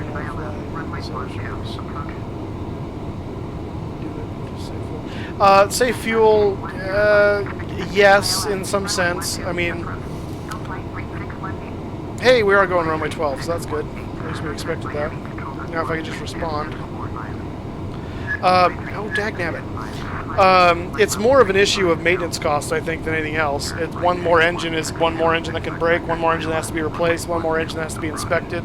I mean, if you have 3 engines that can do what 2 engines can do, you know, or you have you pull the power back so you're still going the same speed, you're not using as much fuel on either of those engines. You probably spend the same amount of fuel with the efficiencies nowadays. Obviously, they'd be using newer engines. So I don't know if fuel's really the answer as far as that goes, but it definitely is a maintenance issue. So another popular. Oh, I see. I got you. Okay. Said those. Thank you for that. Cog, I'm sorry. What was your question? I must have missed it in the as the chat's going. Sorry about that.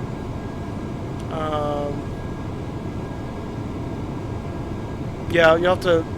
Oh, in IFR, they tell me to do something. I do it, and they forget about me, and I fly the endless.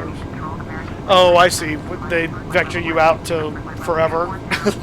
Yeah, that's definitely a problem. That's one of the reasons why I kind of generally tend to ignore FSX ATC, because it's not very realistic in that way. They vector you and do some weird things. And in the meantime, they vector the AI traffic perfectly. So I don't understand what's up with that, but it's really annoying. So they're trying to vector us, like, we're pretty much vectored in to 12. He's trying to send us off on these weird wild goose chase things. Why? So that's why I'm ignoring him. I'll take his descent clearances, but beyond that, we're going to ignore him.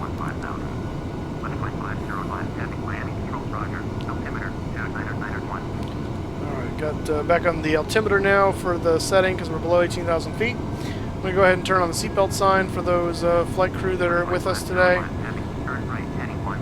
I'm going to go ahead and turn on the nose wheel light so that when the landing gear comes out and the landing lights are on, that's already set to go. Oh, down to 7,000 now, okay.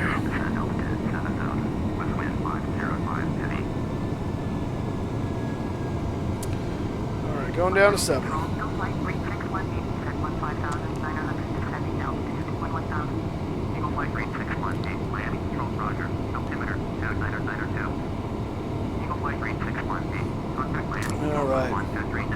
Alright. No, you're not the only one that uses emojis, but you certainly are the one that uses them the most.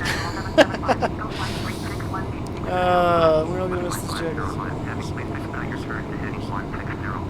Oh, really? Because, yeah, Amerijet's one of the last ones using the 2.7 around here.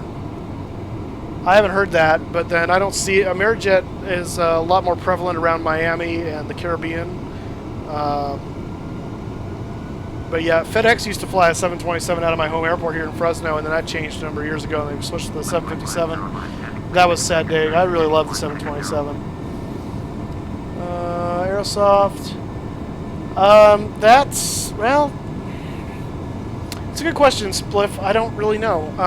From my perspective, I would say the PMDG, only because to me it feels more intuitive, but I'm used to Boeing. If you're not used to either one, I don't know that either one necessarily would be easier or harder. The Airbus almost might be easier because it just kind of does more stuff for you. So I'm not really sure how to answer that, actually.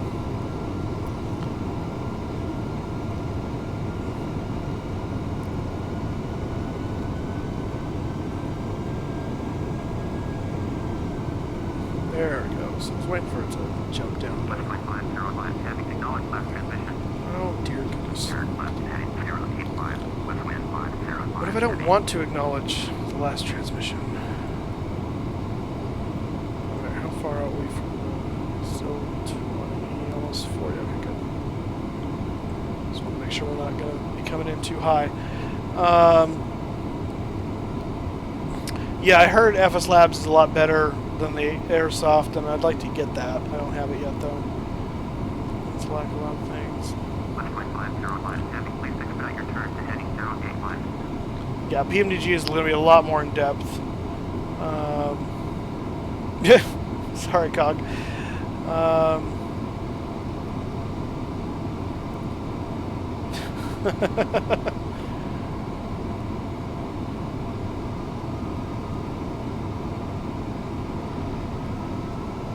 Oh, whoops. Alright, Obey, if you're going to fly, we're going to be landing here in just a second. HGS Hornet, welcome to the stream. I love your icon, by the way. That's fantastic. Just in time for landing. If you're just joining us, looks like we got 17 people with us right now. We are descending into Miami, just about to cross 10,000 feet. So, and we are doing our best to ignore FSX AGC as we try to fly the star that it doesn't know exists. So, please give us a like and a subscribe, and we'll be on the ground shortly. It's we should be on the ground in about 10 minutes, if that even. So, oh crap! This is a little FSX goof that happens every so often. It's really annoying. Turn left, heading 005, with wind 505 heavy. Left wind 505 heavy. Contact landing approach on 170.5. All right. Altitude 120.5 with wind 505 heavy. Good day.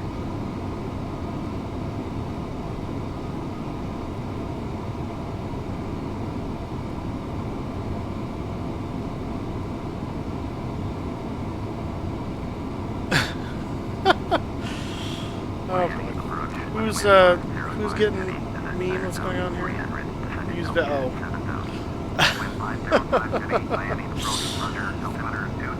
Yeah, I'll use VATSIM at some point. I've used VATSIM before, but I've explained why I don't use it regularly, and it's simply because there's not always coverage, so it just kind of makes it difficult sometimes. Really? 299 or 2? That's awesome.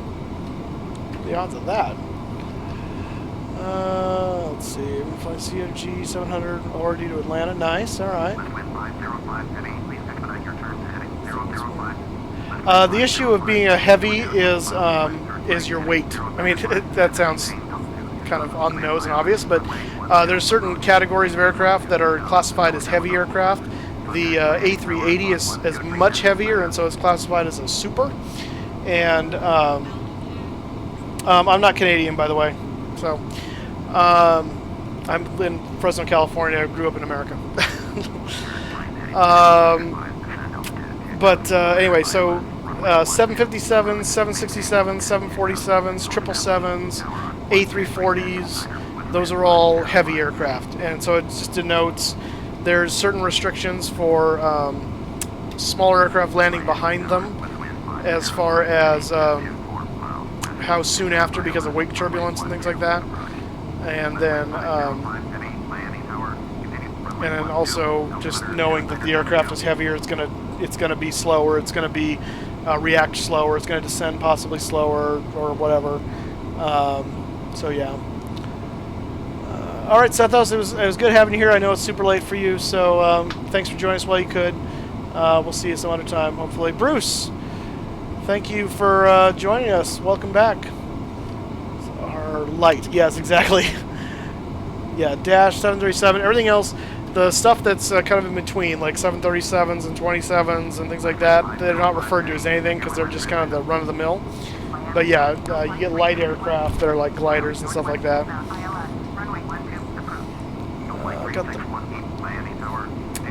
Oh, that's awesome. You got the MD-11 working for P3D version 3. That's awesome.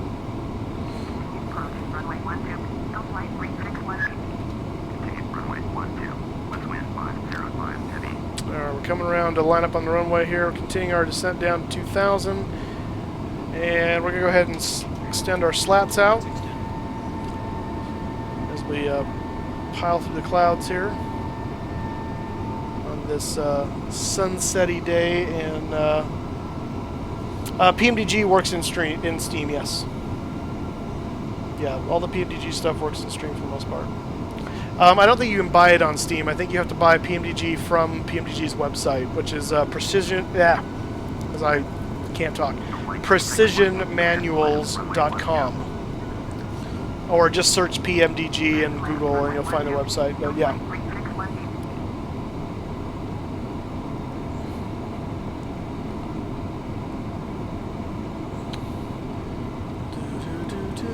Coming around.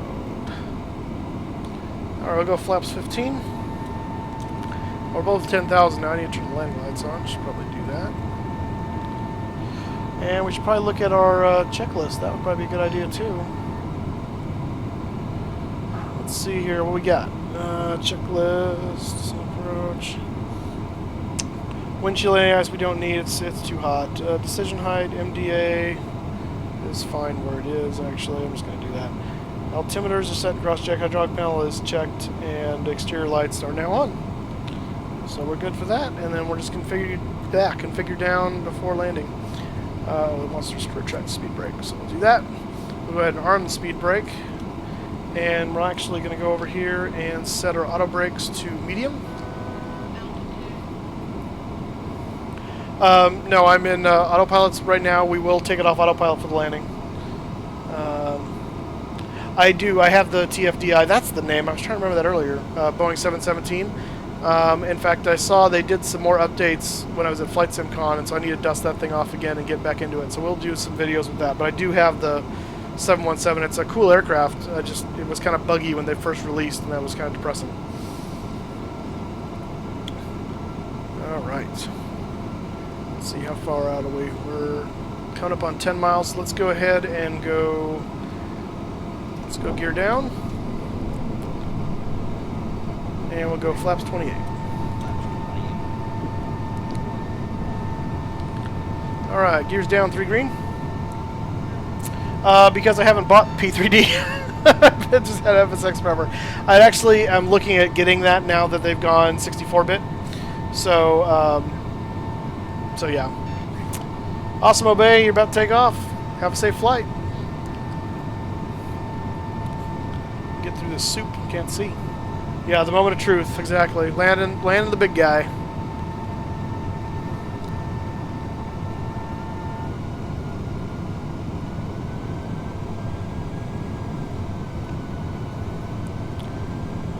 And let's see if we ever get through this soup. Is it going to stop me there? I hope not. No. Okay, good. Can you not? Let's go ahead and go our flaps 30 or 35. There's the airport. And now that we can see the airport, we're going to go ahead and kill the autopilot. So that is like that.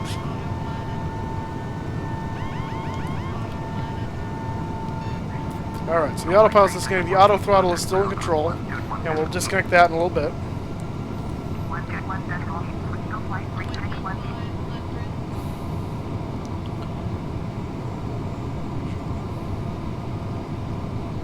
Alright, so at this point, guys, just so you know, I'm going to kind of step away from chat for a moment so I can fly this thing down. So just be aware of that. I'm not going to be watching chat for a little bit here while we put this thing on the ground. So landing checklist: gear lights down, 3 green, spoilers are auto brake is set to medium, flaps are down, 35, altimeters are set and checked, EAD will come alive here in a moment and let us know that we're good to go. Getting kind of low-ski.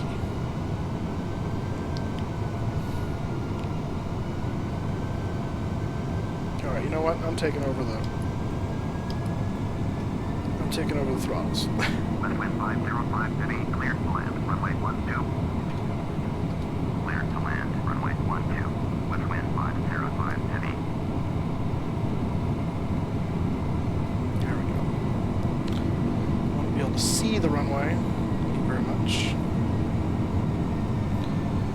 Stupid auto throttle said it was like right on the bleeding edge of our stall, so I don't want to do that.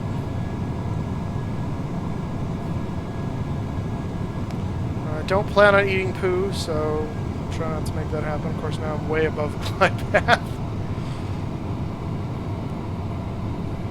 I did acknowledge the landing clearance, right? Yes, good. There's the green box. It shows we're good to go for our landing. We are configured.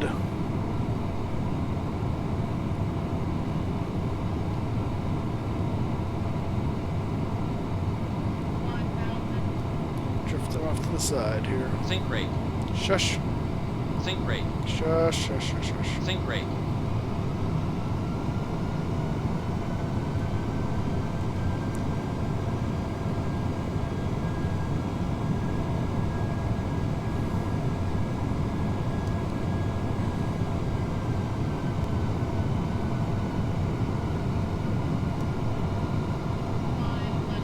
I'll explain the green box. I'm on the ground.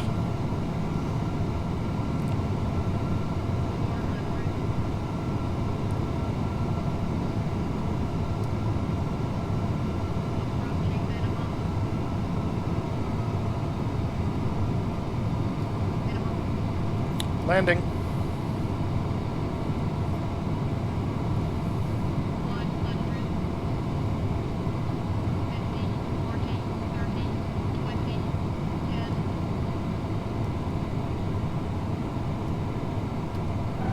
There we go. A little off center. Not too shabby.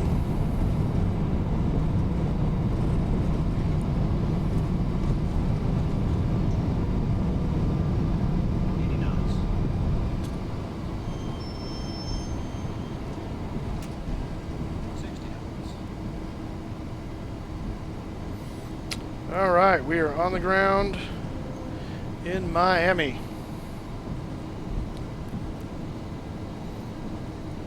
And we will taxi off. Let's see, this is runway 12, so I believe I want to go to the right. I think.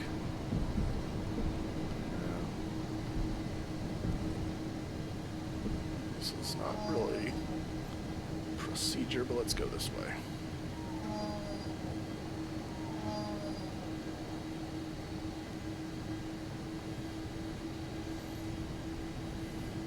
Check out that sky, man. West wind 505 heavy, contact ground on 121.8. Alright. Turn the landing lights off. Turn the high intensities off. And we're going to stop there. We're going to raise the flaps up. We're speed brake. Turn off the auto brake. Did you hear my last transmission? Oh, yes, I did. Be quiet. Thank you. 121.8. Alright. 505 heavy, goodbye.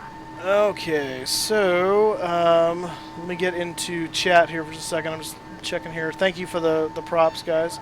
Turn my phone up. Well, oh gosh.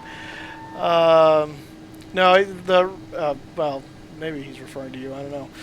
Sorry. The retard could also be referring to a call out that the Airbuses do, which is one of the reasons I don't like Airbus, because they call you a retard when you land. See you, Bossy. Thanks for joining us. I appreciate it. We need to do our. I need to pull up the map here and find out where we're going. So I'm going to do that real quick. So let's see. KMIA. Show me the map. Show me the map. Alright, so we just landed there. What? Shoot, I just saw the taxiway marker too. What taxiway are we on? I want to say we're on Sierra. Sierra or Tango. We're on one of those, I think. Alright. Okay, yeah, it's the, yeah, okay. Let's get our parking set here, which is it just parking, really? I guess so. And I think we're looking for, actually, we could do 6, 7, or 5, huh? I think so. No, do not just do that. It was, no, yeah, we did Menzies before, so do Menzies again. This does not look like what I expected it to. I am in the right place, right? We came down, we landed, we're over there. Tower's over there, okay, yeah. Oh, it's like right, okay. Oh, so it's over yonder. Oh, I see, okay. I got it. Let's see here. Yeah. Alright, James. Alright, let's go over and get parked. Turn the taxi light back to taxi and not landing. So I believe we have to go over yonder. What is this? Is this Victor? Let's say Victor. Where's Victor? Victor's that. Okay, so yeah, we'll take Victor up to Sierra, and then we'll... I think we have to get to where we're going. We just take Yankee. Tango Yankee? So we're on Tango, okay. Oh yeah, we just take Yankee. That'll work. Alright guys, thanks for joining us today. We're going to taxi to the ramp here and get unloaded. Hope you enjoyed the flight. I know I did. It was a lot of fun having you guys on board today. Special props to you European guys who stuck it in there even though it's like 3 a.m. over in your neck of the woods or earlier than that. But so yeah, thanks for that. Thanks for all you guys who subbed tonight. I appreciate it. I don't know if we made our goal of getting up to 400. But I'll check the stats when the video's done and we'll see. But I'll be excited if we did. That'll be awesome. This is Sierra. Sierra will take me there, yeah. Okay. Thank you, Quasi, for the props on the nice landing. I appreciate it. The night sky. The sky is brilliant, isn't it? Scripts say you're transporting people. Are you... Does it say I'm transporting people? I thought I fixed that. I'll have to look at the description. I thought I changed that from passengers, but maybe I forgot to delete that little mark. So, no, we are hauling freight. This is not passengers. If that still says that in the description, it's from the last flight we did, and I thought I changed it, and I didn't. So, my apologies. Let's see here. I'm going to look back at chat in a second. I'm trying to taxi right now, and it's getting away from me. So, bear with me for a moment. I'm not killing the stream yet. I'll chat with you guys once we get to the gate here, not gate, the ramp, and before we close out the video. So don't worry. Yeah, 2:20 for you, Bruce, man. It's 1 a.m. You've been up since 6. Good grief, James. Thanks. Props for you. It's Saturday. Yeah, that's true. See, for me, that would be a deal breaker because I could get up. Sunday morning is my earliest work day because of getting ready for the service. So Saturday night, I got to go to bed earlier. Yeah, for a lot of you guys, it is Sunday already. It's very early Sunday. All right, we'll go ahead. Landing lights are already up. We're going to go ahead and kill the taxi light so that way. I have those. No, I didn't have those on. Not that it really matters now. This is my gate here, okay.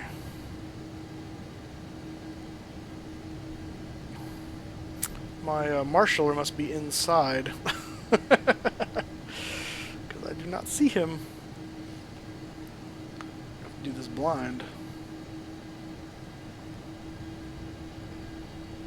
Alright, coming around. Nope, nope, no, no, no, not that fast, not that fast, not that fast, not that fast. Good night.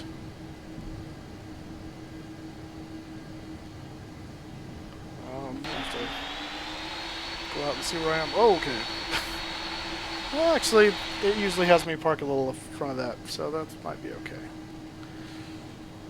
Alright, got a parking brake that. And I'm going to go ahead and turn my dome light on. And we need to turn the APU on, so I should have done that already. That's my bad. So we'll get that running. While that's firing up, let me check back with chat here and see what what's stewing. Let's see. Now something here. Just a bunch of bananas. Okay. I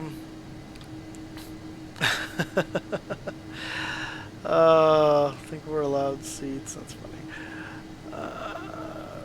Churches. Yeah. Let's see. It's 8:20 over here.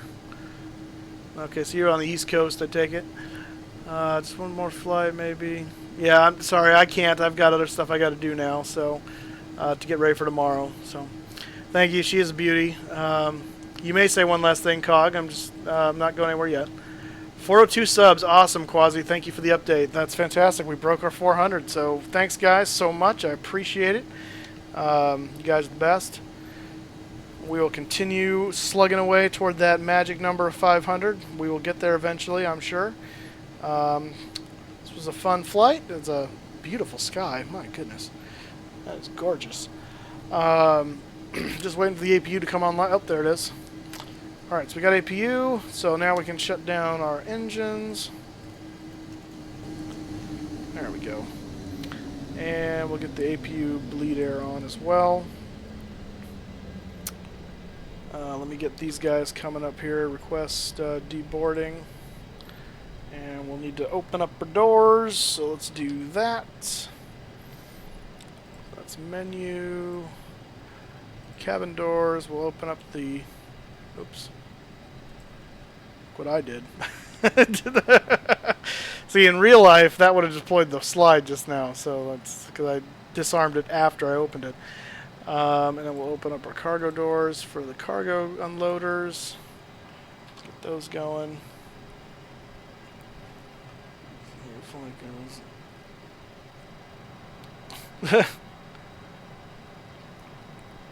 If this is how your flight goes, do a hashtag lols. No, me, you go to bed. Important.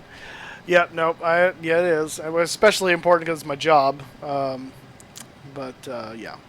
No, I'm not going to bed yet. I have to get stuff prepped for tomorrow in addition to going to bed. So it's only 5 on the West Coast here, so I've got time for that. But I need to get this other stuff done. So we'll turn our navs off.